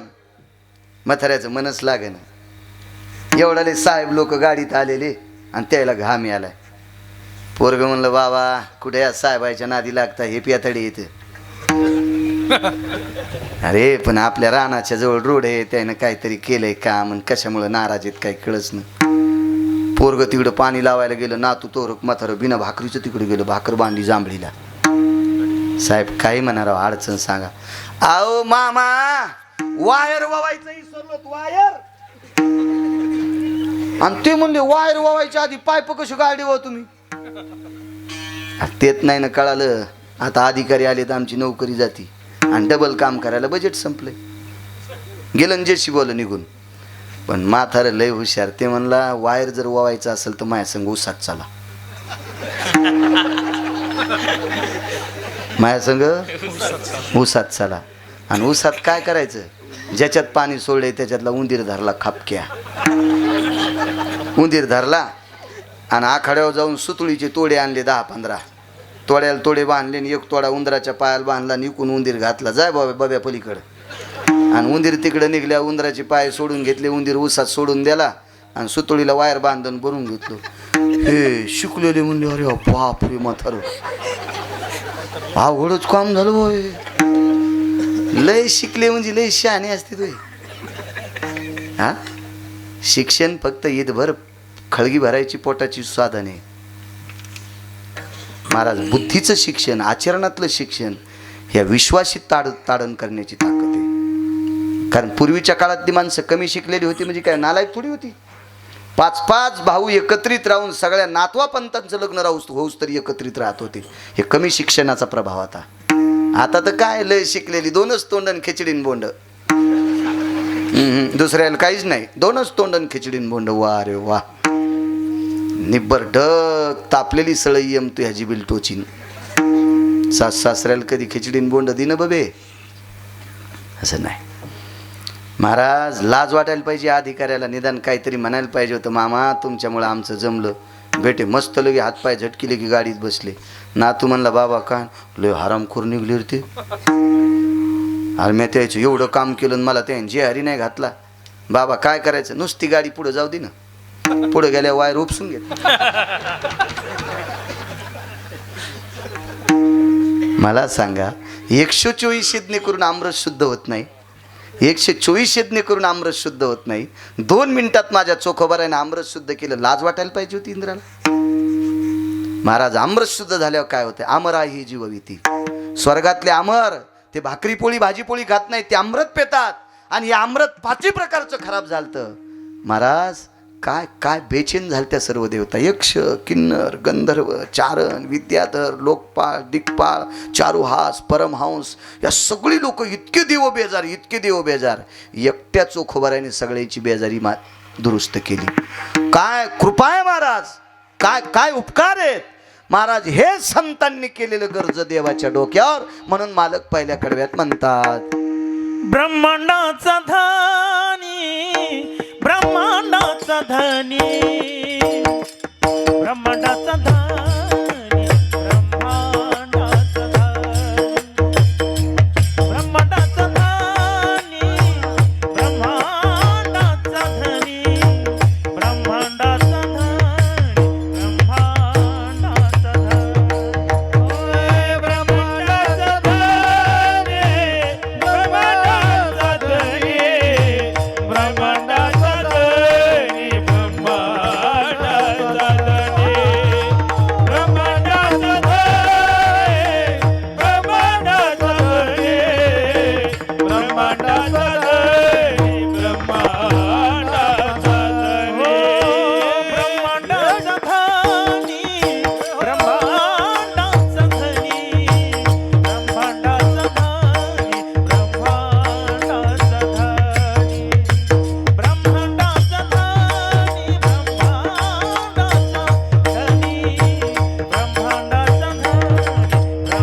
तरी ब्रह्मांडाचा तो संती केला ऋणी, तो संती केला ऋणी, तो संती केला ऋणी, तो संती केला ऋणी, तो संत केला ऋणी, तो संत केला ऋणी, तो संत केला ऋणी, तो संत केला ऋणी. तो संती केला ऋणी, तो संती केला ऋणी, तो संती केला ऋणी, तो संती केला ऋणी.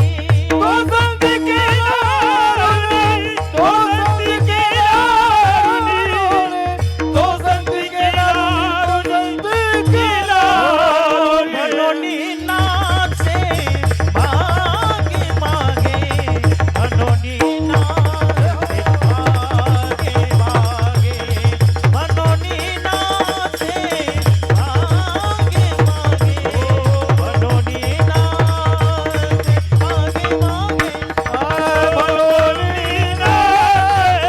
मागे मागे. मनोनी नाचे मागे मागे, मनोनी नाचे मागे मागे, मनोनी नाचे मागे मागे, मनोनी नाचे मागे.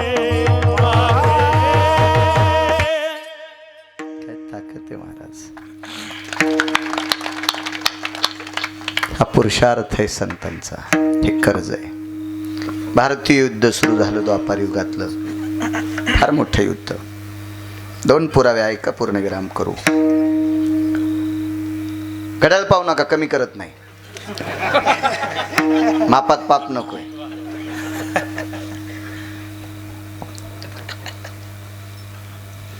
द्वापार युगातलं युद्ध सुरू झालं. हे युद्ध भावाभावांचं होतं. कीर्तन मनोरंजन म्हणून ऐकू नका. भागवत, रामायण, शिवपुराण एक करमणूक म्हणून ऐकू नका. मनाचं भंजन झालं पाहिजे. महाराज ज्याला नाते जोपासता येतात किंवा नाते सांभाळता येते तो कोटी कीर्तनकारापेक्षा श्रेष्ठ असतो.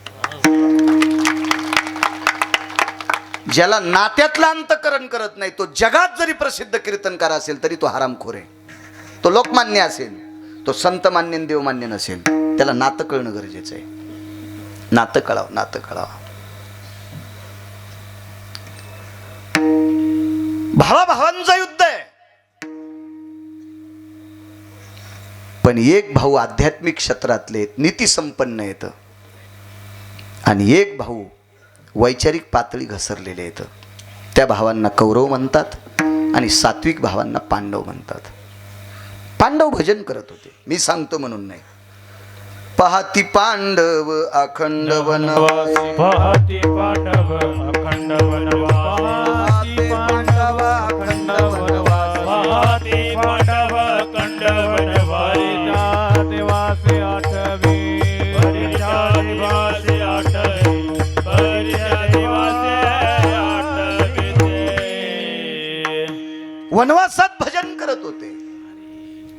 यांना स्वराज्य मिळावं आणि अध्यात्म क्षेत्र कलुषित करणाऱ्या हरामखोरांना मृत्यूदंड मिळावा असा भाव पंढरीतल्या आणि प्राचेश्वराचा होता.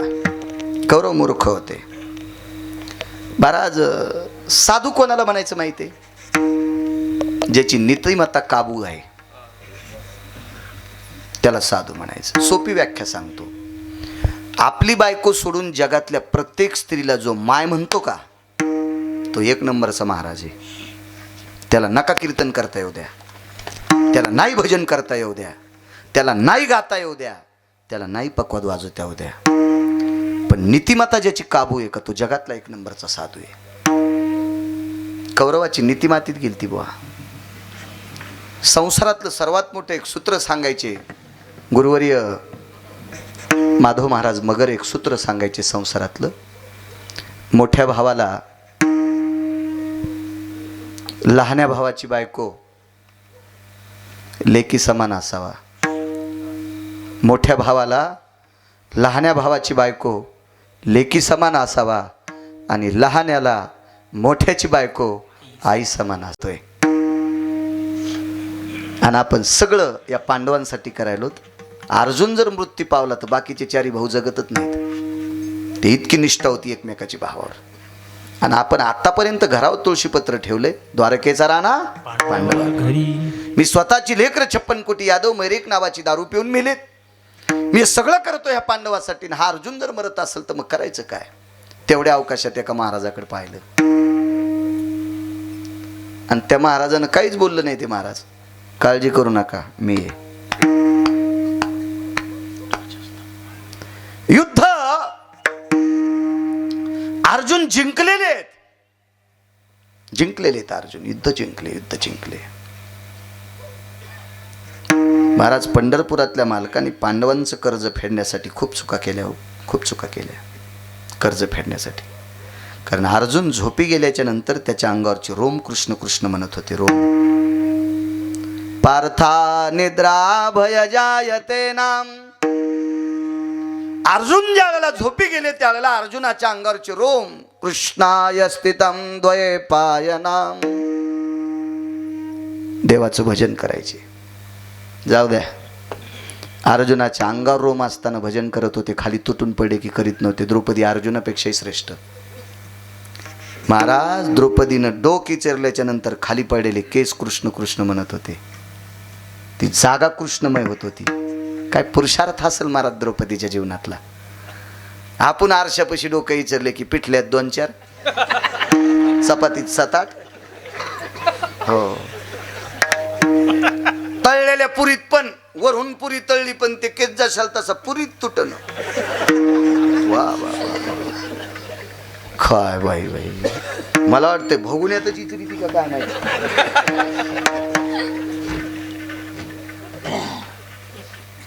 जाऊ द्या,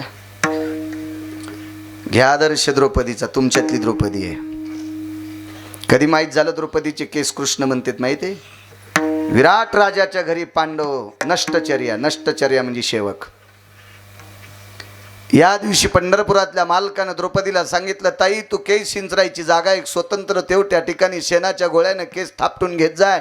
तो शेणाचा गोळा एका कोपऱ्यात वाळत जाय. वाळतल्यानंतर त्याला पेटून देत जाय. तुझे केस जर विराटाच्या उकांड्यात पडले तर कौरवांचा सेवक येईल, उकांड्याला कान लावीन. उकांड्याला कान लागल्याच्या नंतर त्याच्यातून जर कृष्ण आवाज आला तर इथं पांचाळी आहे. द्रौपदी आहे त्यावरती पांडव इथं आहेत. पुन्हा 12 वर्ष वनवास आणि 1 वर्ष अज्ञातवास. काय सावध केलं असेल पंढरपुरातल्या मालकानं. इतका परमार्थाचा पुरुषार्थ, इतका देव वेडा झाला या अर्जुनासाठी. कोपे तरी निवांत साहे, हा ऋषे तरी बुझावीत जाय. नवल पिशे लागले पाय पार्थाचे देवा. पिसा म्हणजे वेडा. देव अर्जुना करता पागल झालाय, द्रौपदी करता वेडा झालाय, पिसा झालाय देव. का? जीवन भजनात गेले महाराज. कर्ज आहे डोक्यावर, कर्ज. महाराज या पांडवांना गादी भेटण्यासाठी किती नाचतोय सांगू तुम्हाला, किती नाचतोय. इमानदारीनं सांगा, तुम्हाला एकूण एकाची शपथ आणि गिरगावच्या बाळूची पण शपथ. मी 20 लाख रुपये देतो संदेश कोणाला बी त्यानं महिनाभर लुगडं नेसून तालुक्यात फिरावं. होय ऋषिकेश फिर.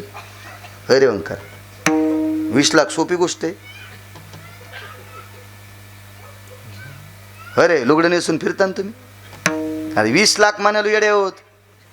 20 पैसे नाही. किती माणसं इज्जतीला भेटत. पैशा पुढे इज्जत किती मोठी. महाराज पंढरपुरातल्या मालकांनी पांडवांना गादी भेटण्यासाठी लुगडं नेसले. त्याला शिखंडी म्हणतात. आणि लुगडं जोपर्यंत जगाचा बाप नेसत नाही तोपर्यंत भीष्म मरत नाहीत. आणि जोपर्यंत पितामह भीष्माचार्य प्राण सोडित नाहीत तोपर्यंत पांडवाला गादी भेटत नाही. हे पंढरपुरातल्या मालकाला पक्क माहीत होतं. लुगडं नेसलाय हो, लुगडं नेसलाय. तवा म्हाताऱ्याने शस्त्र फेकून दिलं. काय नाच नाही हो. कशासाठी? कर्ज आहे पांडवांचं डोक्यावर. कर्ज आहे, कर्ज कर्ज कर्ज.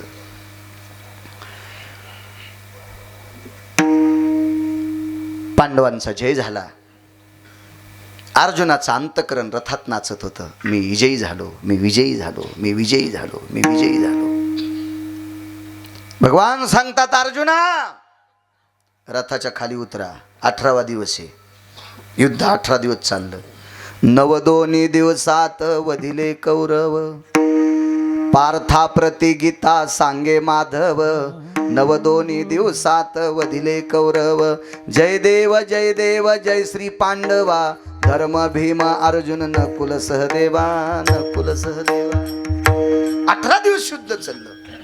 18व्या दिवशी जयाचा गुलाल अंगावर घेतला, विजयाचा. आणि भगवंतानं सांगितलं, पार्था अर्जुना पृथक्की पुत्रा खाली उतरा. आता कोणाची भीती आहे म्हणले, आता कोणाची भीती आहे? भीती होती कर्णाची, तोही संपला. महाराज, हे भजन करणाऱ्यांचं कर्ज देवाच्या डोक्यावर होतं, उतरायचं होतं. याच्याकरता कर्णाला मारण्यासाठी पंढरपुरातला मालक भिकारी झाला 2 वेळेस. महेश बुवा एकदा पूजेला बसला त्यावेळेला भिकारी झाला, पाहिजे कवच कुंडल मागितले, आणि मेल्याच्या नंतर सुद्धा भिकारी झाला. माघशी काढोनी दुही दात तयाचे, कर्ण भिडता समरांगणी, बाणे व्यापिये लारणी. माघशी काढोनी दोन्ही दात तयाचे. काय पुरुषार्थ महाराज कर्णाचा. पंढरपुरातल्या मालकाला भिकारी व्हावं लागलं, भिक्षुकी व्हावं लागलं त्याच्या. इतकी मोठी शक्ती. पण कशा करता हे भजन करणारे पांडव जगणं नाचू लागला, त्यांनी नाचू लागले. उद्याची ताकद ज्या संतात आहे, हे कर्ज देवाच्या डोक्यावर आहे म्हणून मालक पहिल्या कडव्यात म्हणतात. ब्रह्मांडाचा धनी, ब्रह्मांडाचा धनी, ब्रह्मांडाचा धनी, ब्रह्मांडाचा धनी, ब्रह्मांडाचा धनी, ब्रह्मांडाचा धनी, ब्रह्मांडाचा धनी, ब्रह्मांडाचा धनी.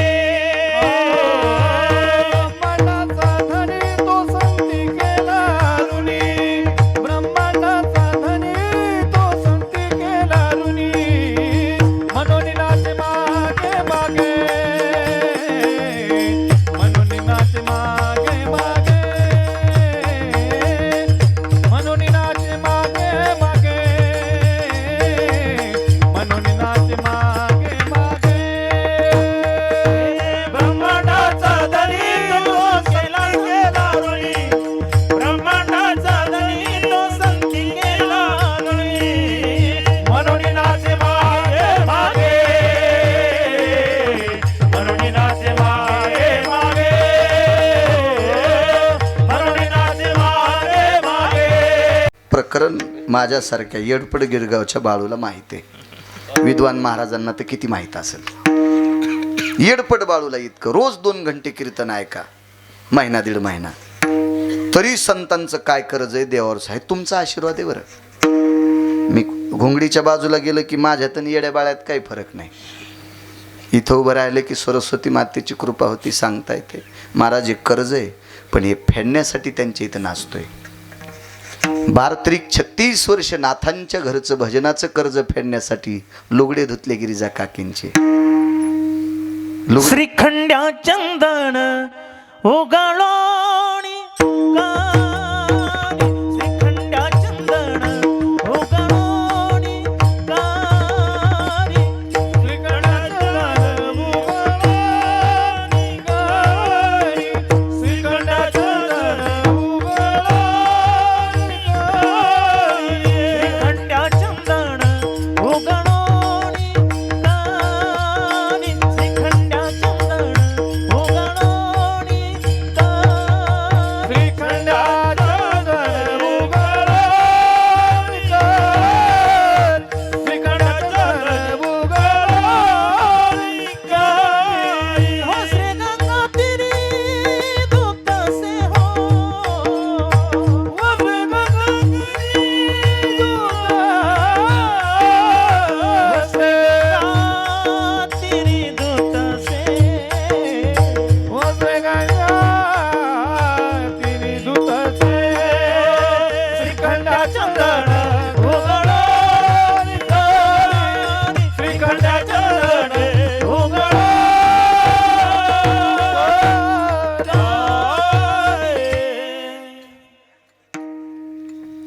36 वर्ष लुगडे धुतले गिरिजा काकींचे. 36 वर्ष.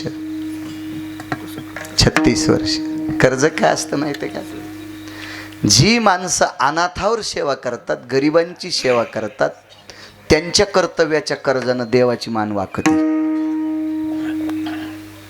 एकनाथ महाराज गरिबांना किंमत देत होते, अनाथांना किंमत देत होते. या ऋणातून मुक्त होण्यासाठी 36 वर्ष लुगडे धुतले. 36 वर्ष. काय सेवा चोखोबारांची. स्वर्गातलं अमृत शुद्ध केलं, या सेवेचं कर्ज. सप्ताहाचे मंडप झाडले, या सेवेचं कर्ज.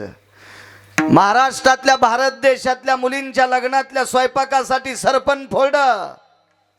फासळ्याचा पिंजरा वाकत होता, 2.5 किलोची कुऱ्हाड. त्यानं सरपण फोडायची. आरामशीन नव्हत्या त्यावेळेला. जगाला अन्न शिजवायचं काम चोखोबारायच्या रक्तातून होतं. रक्ताचा घाम गाळायचा, सरपण फोडायचे, कर्ज त्याच्या डोक्यावर. किती पागल झाले पा देव. त्याच्या घरी नाचतोय. कशा स्वरूपात? चोखोबारायच्या पत्नीचं नाव सोयराबाई.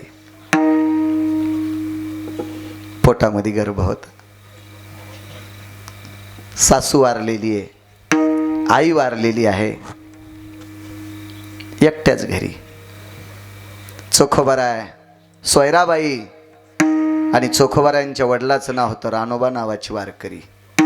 रानोबा सात्विक सदाचारी, जीवनभर पंढरपुरातल्या मालकाची वारी. मध्ये जाऊ दिलं नाही मंदिरात तुम्ही आम्ही. चंद्रभागेचं स्नान करायचे विष्णुपदाच्या खाली. लोक उठायच्या आधी मंदिराकडे जायचं आणि पायरीचं दर्शन घेऊन यायचं. मंदिरात जाऊ दिलं नाही तुमच्या माझ्यासारख्या पाप्यांनी. कितीतरी वर्षे ही वारी. नित्य नित्य रोज रोज मंगळवेढा ते पंढरपूर. रोज रोज रोज रोज पंढरपूर. पुढे चोखोबाराय. माझ्या वडिलाची मिराशी गा देवा. तेच काम. आयुष्यभर मेलेली जनावर रानोबा वारकऱ्यांनी गावाच्या बाहेर नेऊन टाकायची. काही नाही सांगावं महाराज, माझी ही गाय आहे, मेलेली गाय कोणी कुत्र्यांनी तोडू नये. महाराज दुपारपर्यंत खड्डा खांदायचा. मेलेली गाय ती पुरून टाकायची. येताना चंद्रभागेचं स्नान करायचं, कपडे धुवायचे ते चिखला मातीनं भरलेले, आणि त्याच्यातला एक फाटका रुमाल ज्याची गाय नेऊन टाकली त्याच्या दारात आथरायचा.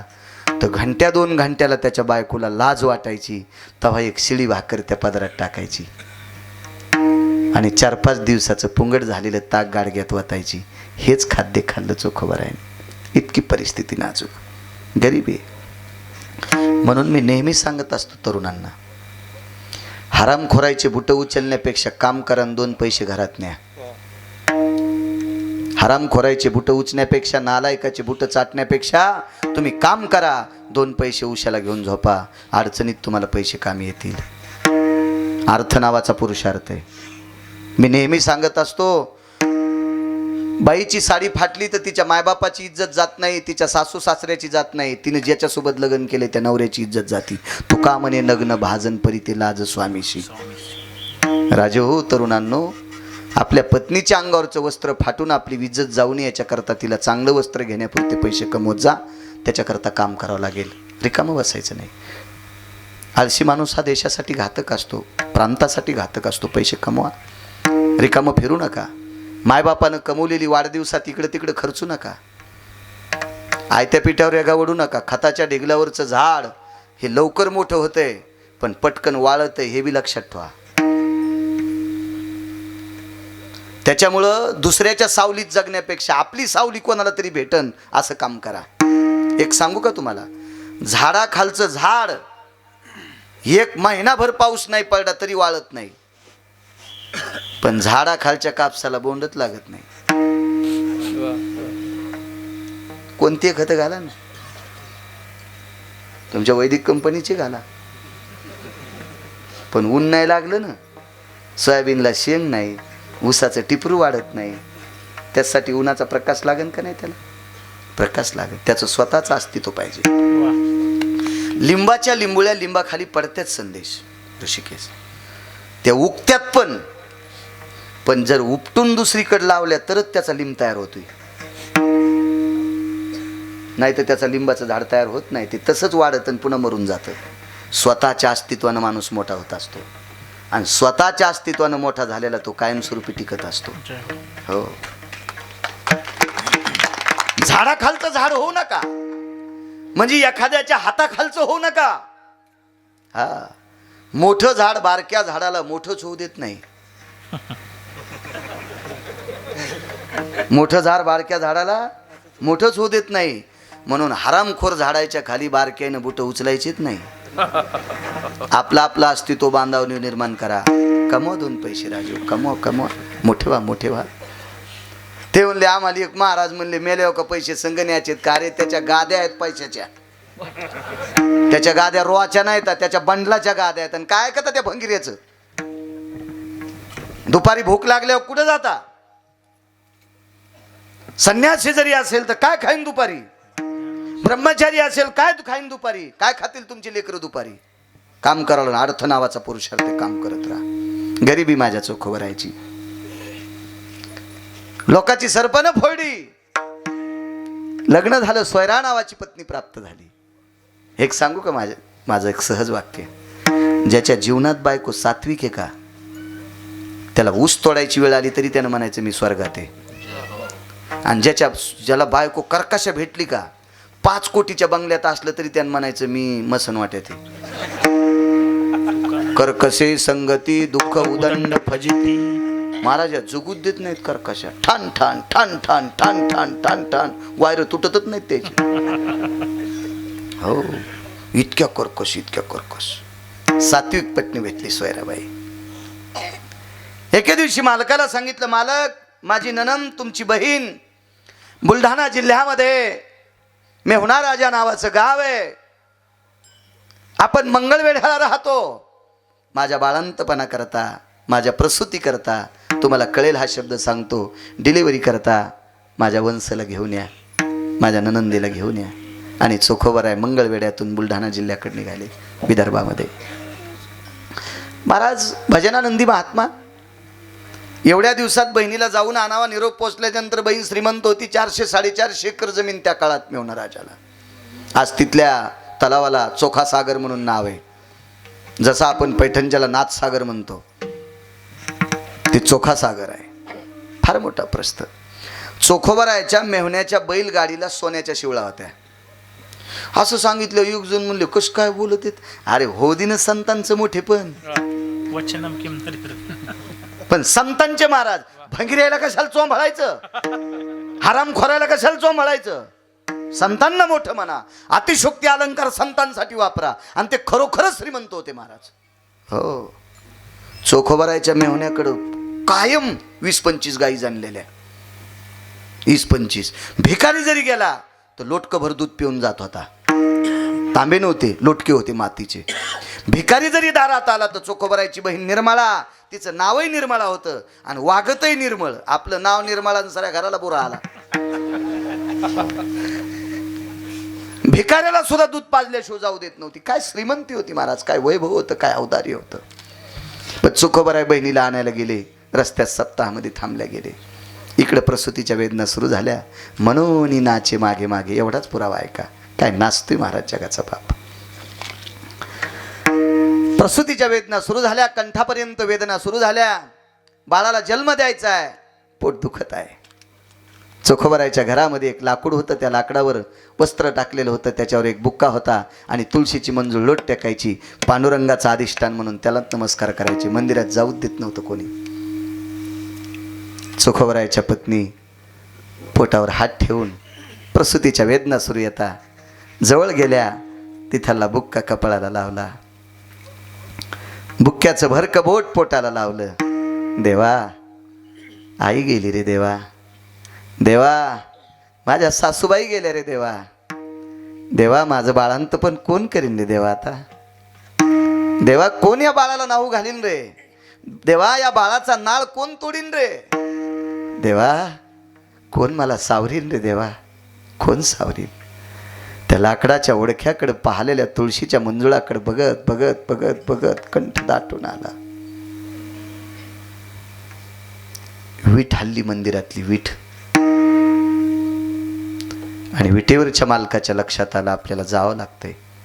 भारदस्त फेटा घातला, पांढर शुभ्र शर्ट धोतर आहे, कुरकुर वाजणारा बूट, आकड्याची काठी आहे आणि चोखोबाऱ्याच्या दारात आवाज दिला, चोखा. महाराज आत. व्याकुळ झालेल्या बाईला इतका आनंद वाटला, आज माझ्या कपाळाच्या मालकाला चोखा कोण म्हणते. सतत लोक चोख्या म्हणायचे, चोख्या म्हणायचे. तरुणांनो ऐका गिरगावच्या बाळूचं, तुमच्याजवळ पैसे नसले ना राजे होत, तुमच्या रक्ताच्या नात्याची पाहुणे पण तुम्हाला पत्रिका देत नाहीत. तुमच्याजवळ पैसे आले ना राजे हो, तुम्हाला सगळे पाहुणे म्हणतात आमचा पाहुणा आहे, आमचा पाहुणा आहे, आमचा पाहुणा आहे. अर्थ नावाचा पुरुष धनवंता लागी सर्व मान्यता आहे जगी. कमवचा पैसे, कमवचा, काम कर जा, करा काम, जे वाट्याला काम येईल का ते करायचं. महाराज झोपीनं जर माणसाचं आयुष्य वाढलं असतं तर अजगराची संख्या जास्त झाली असती. निद्रे आयुष्य वाढे, मग अजगर काम रे, ते एकदा खाल्ल्यावर 5-5, 6-6 महिने शिकारीची गरज नाही त्याला. इतकी अजगराची क्षमता मोठी आहे. पण अजगर लवकर मरतेत का, ते जास्त झोपतेत. अजगर लवकर मरतेत का, ते जास्त झोपतेत. मी अजून बी पाहतो, मला सकाळी जर लांब काल्याचं कीर्तन असेल तर मी 4-4, 3-3 वाजता आंघोळ करून गाडीत बसतो. त्यावेळेला रोड जाम करायला पैशावालीत लोक असतात. एकाव 1 11, एकाव 2 12, एकाव 3 13. ऋषिकेश ज्यांच्याकडे कोटीनं अब्जानं पैसे आहेत का, ते 4 वाजताच व्यायाम करायला. हो, त्याची बायको सुद्धा ह्यो पाय ह्या मानाव, इकडचा पाय ह्या मानाव, इकून नागदाब, इकून नागदाब, इकून कांदाब.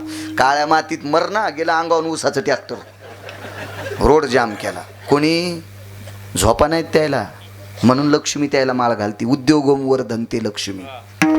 लक्ष्मी आळशाला माळ घालीतच नाही. हा, जे नित्य काम करतंय त्याच्याकडे लक्ष्मी. हा, लक्ष्मी आल्यावर पुन्हा इज्जतीनं जगायचं, लक्ष्मीचा अपमान करायचा नाही. हा, संदेश राहिले, तुझं झालंय. तुमच्याकडं जर 2-3 मुळवाट्या आल्या तर एका लग्नाला बाबा जातील, एका लग्नाला आई जाईल, एका लग्नाला तू जाशील आणि एका लग्नाला तुझी पत्नी जाईल. पण कोणासोबत पाठीशील सांग बरं पत्नी? मूर्खासोबत. विश्वासू नातेवाईकासोबत तू तुझी लक्ष्मी लग्नाला पाठीशील, गाडी करून देशील, घेऊन जा, येताना माझ्या पत्नीला घेऊन या. तू कोण आहेस? माणूस. माणसाची बायको कोण असती? माणूस. मग माणसं माणसाच्या बायकोला धाडीत असताना कोणासोबत पाठीत आहेत? पण कोण्या माणसासोबत? विश्वासू माणसासोबत. पैसा कोणाची बायको आहे? पैसा कोण आहे? लक्ष्मी. लक्ष्मी कोणाची बायको आहे? देवाची. लक्ष्मी कोणाची बायको आहे? देवाची. मग एका घुटक्यासाठी जर 500ची नोट पानपट्टीवर नेली असल, लक्ष्मी कोणाची बायको आहे? देवाची. पैसा कोण आहे? लक्ष्मी. मग 500 रुपयाची नोट एका 5 रुपयाच्या गुटक्याच्या पुडीसाठी जर पानपट्टीवर नेली असेल तर त्याला किती राग येत असेल. हो, मै बायको पानपट्टीवर नेली नाही, मुंडक्यात दगड टाकायचा का तो खापक्या. हा, इतकं तर कळतं ना तुम्हाला, एवढं तर कळतंय ना. महाराज जो लक्ष्मीची इज्जत करतोय अख्खं जग त्याची इज्जत करतंय, अख्खं जग त्याची इज्जत करते, अख्खं जग त्याची. इतका पुरुषार्थ आहे राजे लक्ष्मीमध्ये, एवढा पुरुषार्थ आहे लक्ष्मीमध्ये. आपल्या 3 लोकांचं सांगू का तुम्हाला? भजन्या मृदंगाचार्य आणि मी. आपल्याकडं सरस्वतीची कृपा आहे आणि सरस्वतीची कृपा झाली महेश बुवा की लक्ष्मी येत असती. पण लक्ष्मी आल्यावर जर आपण व्यसन केले की मग सरस्वती लक्ष्मीला सांगते, बाई मी गेल्यामुळं तू आलीस, पण ह्यो चंडाळ नीट राहिला नाही, तू निघून जाय. महाराज पक्वाद ही सरस्वतीनं कृपा केली. पण जर ती विद्वत्तेवर मिळालेले पैसे जर चुकीच्या ठिकाणी खर्चिले तर पक्वाद मरुस तर वाजिता येतो, पण घरावरचे पत्र खाली करणं होत नाहीत. लक्ष्मी निघून गेली. ती तुमची, ती मही, ती तुमची परिस्थिती. लक्ष्मी राहण्यासाठी आचरण सुद्धा असणं गरजेचं आहे. हो, लक्ष्मी राहण्यासाठी तिच्यासारखं स्थिर असणं गरजेचं आहे. हा, नाही तर भरलेलं टोपलं इसळतच राहतं, घरी जाऊच तर तेम नाही. चला, पाटलाच्या रूपात आलाय विठू पाटील त्याचे नाव गा. जंबूया दीपा माझी एक पंढरपूर गाव गा. धर्माचे नगर देखा विठू पाटील त्याचे नाव गा विठू पाटील चोखा दारू उघड दृष्टीपा किती गोडे भारदस्त पुरुष पाहिल्याबरोबर पापण्याखाली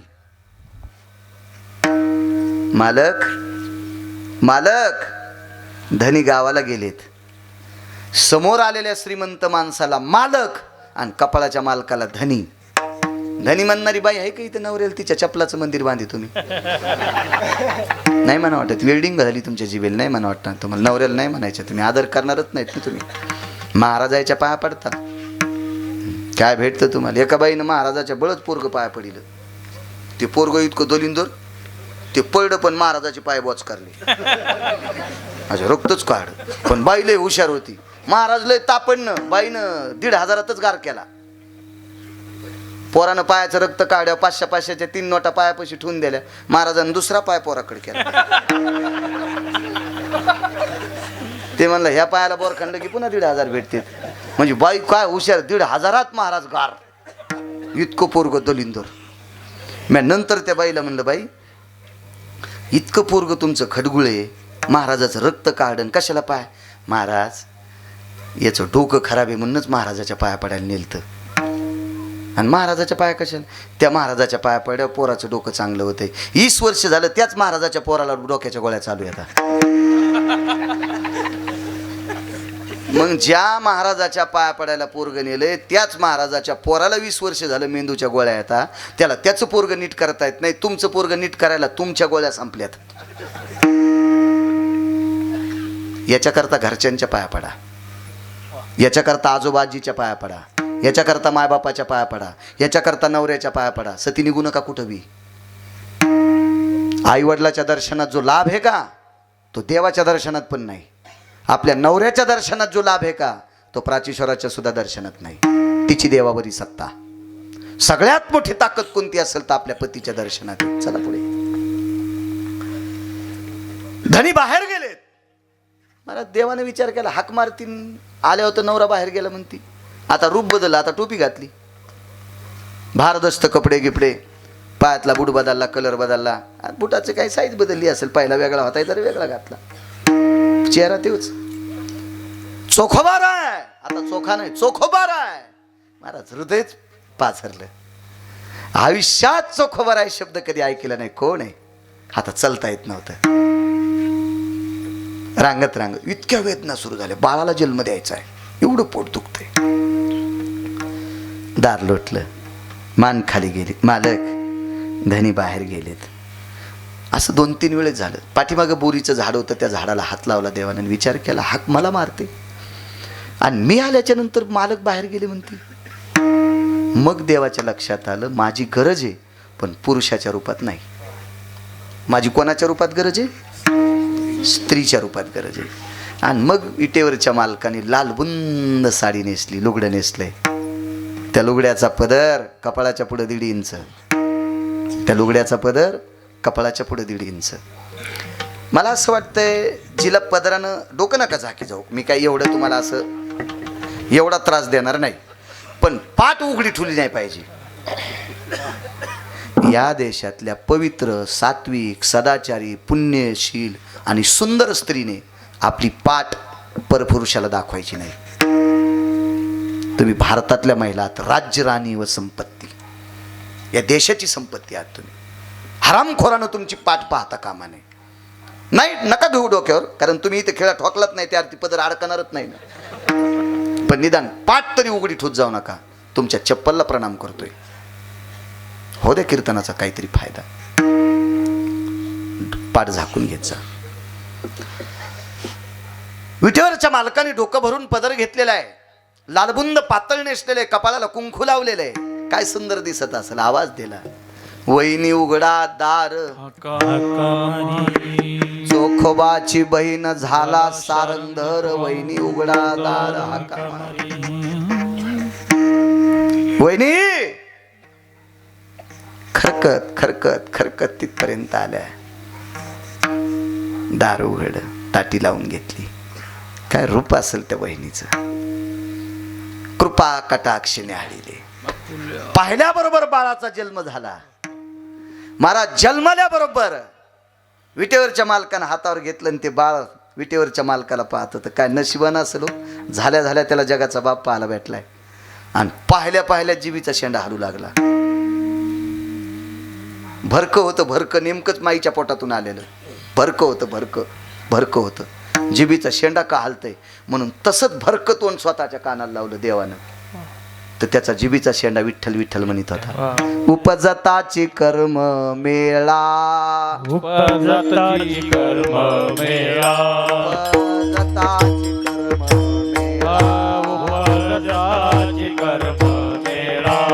वाचे विठ्ठल सावळा, वाचे विठ्ठल सावळा, वाचे विठ्ठल सावळा, वाचे विठ्ठल सावळा, वाचे विठ्ठल सावळा, वाचे विठ्ठल सावळा. वेळ होऊन गेलाय बरं का म्हणून हात करायलो. वेळ झाला, थंडीचे दिवस असतात, कोणाला शुगर असते, लघुशंका वगैरे. पण उगत माणसं मला चिठ्ठ्या देण्यापेक्षा आपणच 10-5 मिनिटं पुढं सरकाव आहे का नाही. वाढवा वाढवा वाढवा, त्यात मुकदम तर तिथंच मला म्हणलं. हो. उपजताची कर्म मेळा, वाचे विठ्ठल सावळा. 27 दिवस आंघोळ घातली पंढरपुरातल्या मालकाने. 28व्या दिवशी खरी बहीण आली. खरी बहीण ऐका माझ्या माईंनो, फक्त 5 ते 7 मिनिटात कीर्तन संपवतो. 5 ते 7 मिनिटात. 20 लाख रुपये दिले तरी कोणी लुगडं नेसायला तयार नाही. इज्जतदार बर का. 20 लाख रुपये दिले तरी ते लोकाच्या फरच्या पुसून खाईन. तुमच्या घरचं वाटेल ते कष्टानं काम करीन, पण लुगडं नेसणार नाही. आणि विश्व ज्याच्या ताब्यात आहे त्याला जगाचा बाप म्हणतात. तो 27 दिवस लुगडं नेसलाय म्हणून नाचे मागे मागे. पण का नाचलाय, का नाचलाय? नुसतं अमृत शुद्ध केले म्हणून कर्ज.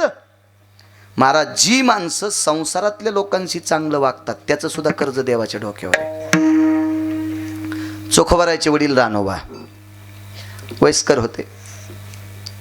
80च्या पुढचं वय होतं. चोखोबारायचं सुद्धा 80च्या पुढचं वय होतं. मग गेले चोखोबाराय. मला वाटतं 81 वर्ष वय चोखोबारायचं, त्याच्यानंतर गेले. चुकून नाही सांगणार कधी, मी वाचून बोलतोय महाराज. मी ऐकलं तर चांगल्या लोकांचं, दर्जेदार निष्ठावंत लोकांचं, अन्यथा वाचून. पाहुणी ग्रंथ करावे कीर्तन. वारकरी संप्रदायातल्या कीर्तनकारांनी आधार नसताना बोलणं गाईचं मांस खाल्लं इतकं पाप आहे. आधारा वाचून काय सांगशी कहाणी.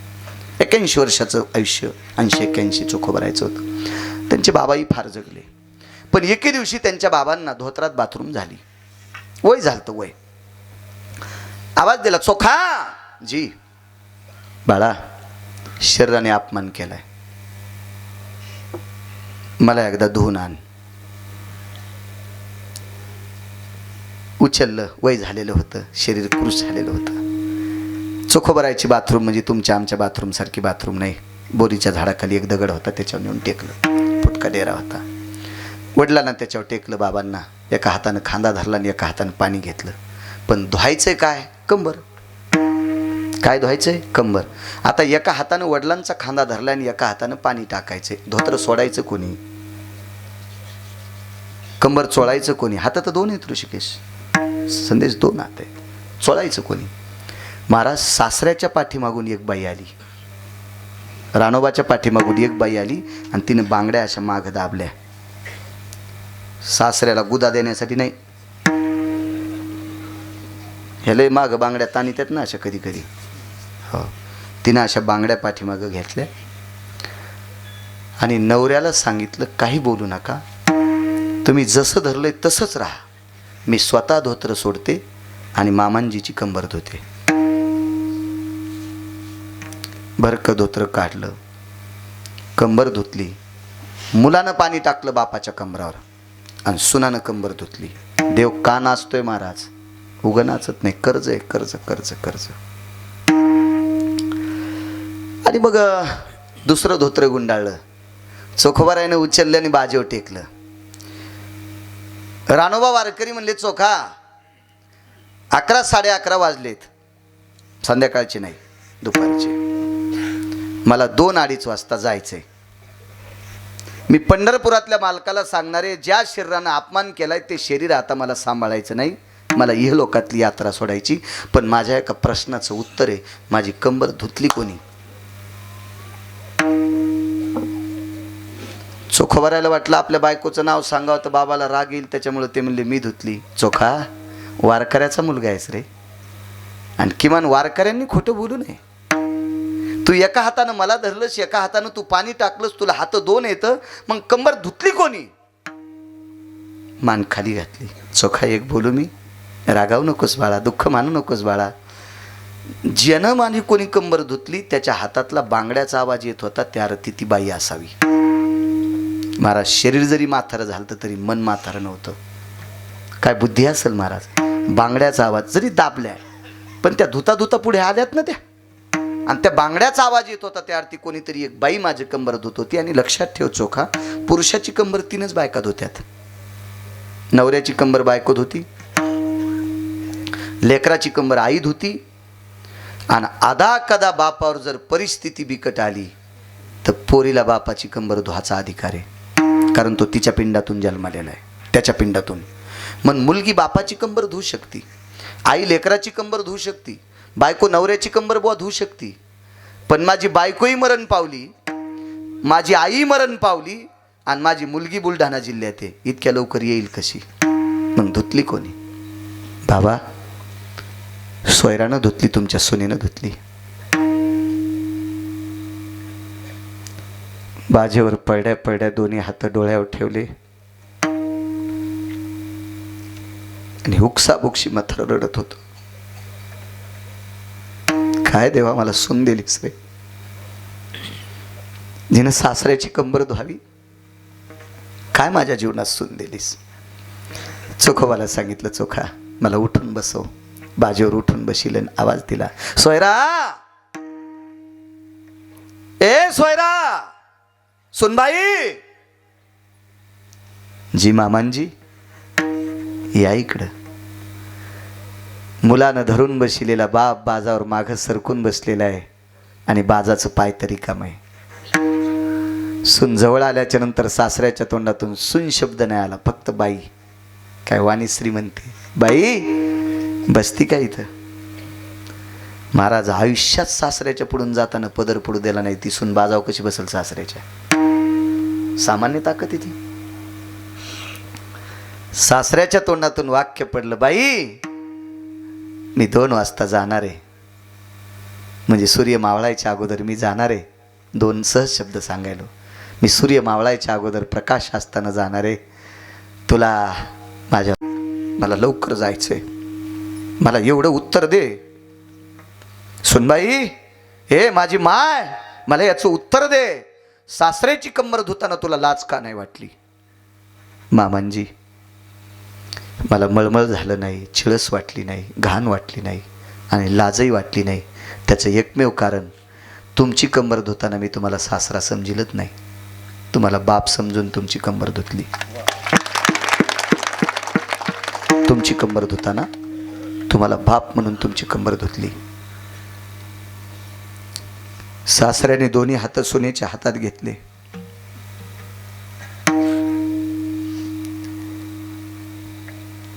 नवदी पार केलेला सासरा सुनेच्या हाताला कुरवाळत होता, आणि डोळे झाकून पंढरपुरातल्या मालकाला विनंती करत होता, देवा काय क्रांती रे, काय बदल रे. ज्या सुनेनं सासऱ्याला बाप समजावा इतकी पवित्र सून मला दिलीस, कधी कधी तुला पण तिच्यासाठी काही वाटू दे. ज्या सुनेनं सासऱ्याला बाप समजून सासऱ्याची कंबर धुवावी, अशा पवित्र स्त्रीवर जर कधी प्रसंग आला तर तुला सुद्धा तिचे कपडे धुवा लागतील. म्हणून 27 दिवस जगाचा बाप बहीण झाला, आणि त्या बाईचे लुगडे धुतले. मनोनी नाचे मागे मागे, विठोबा रखुमाई, विठोबा रखुमाई.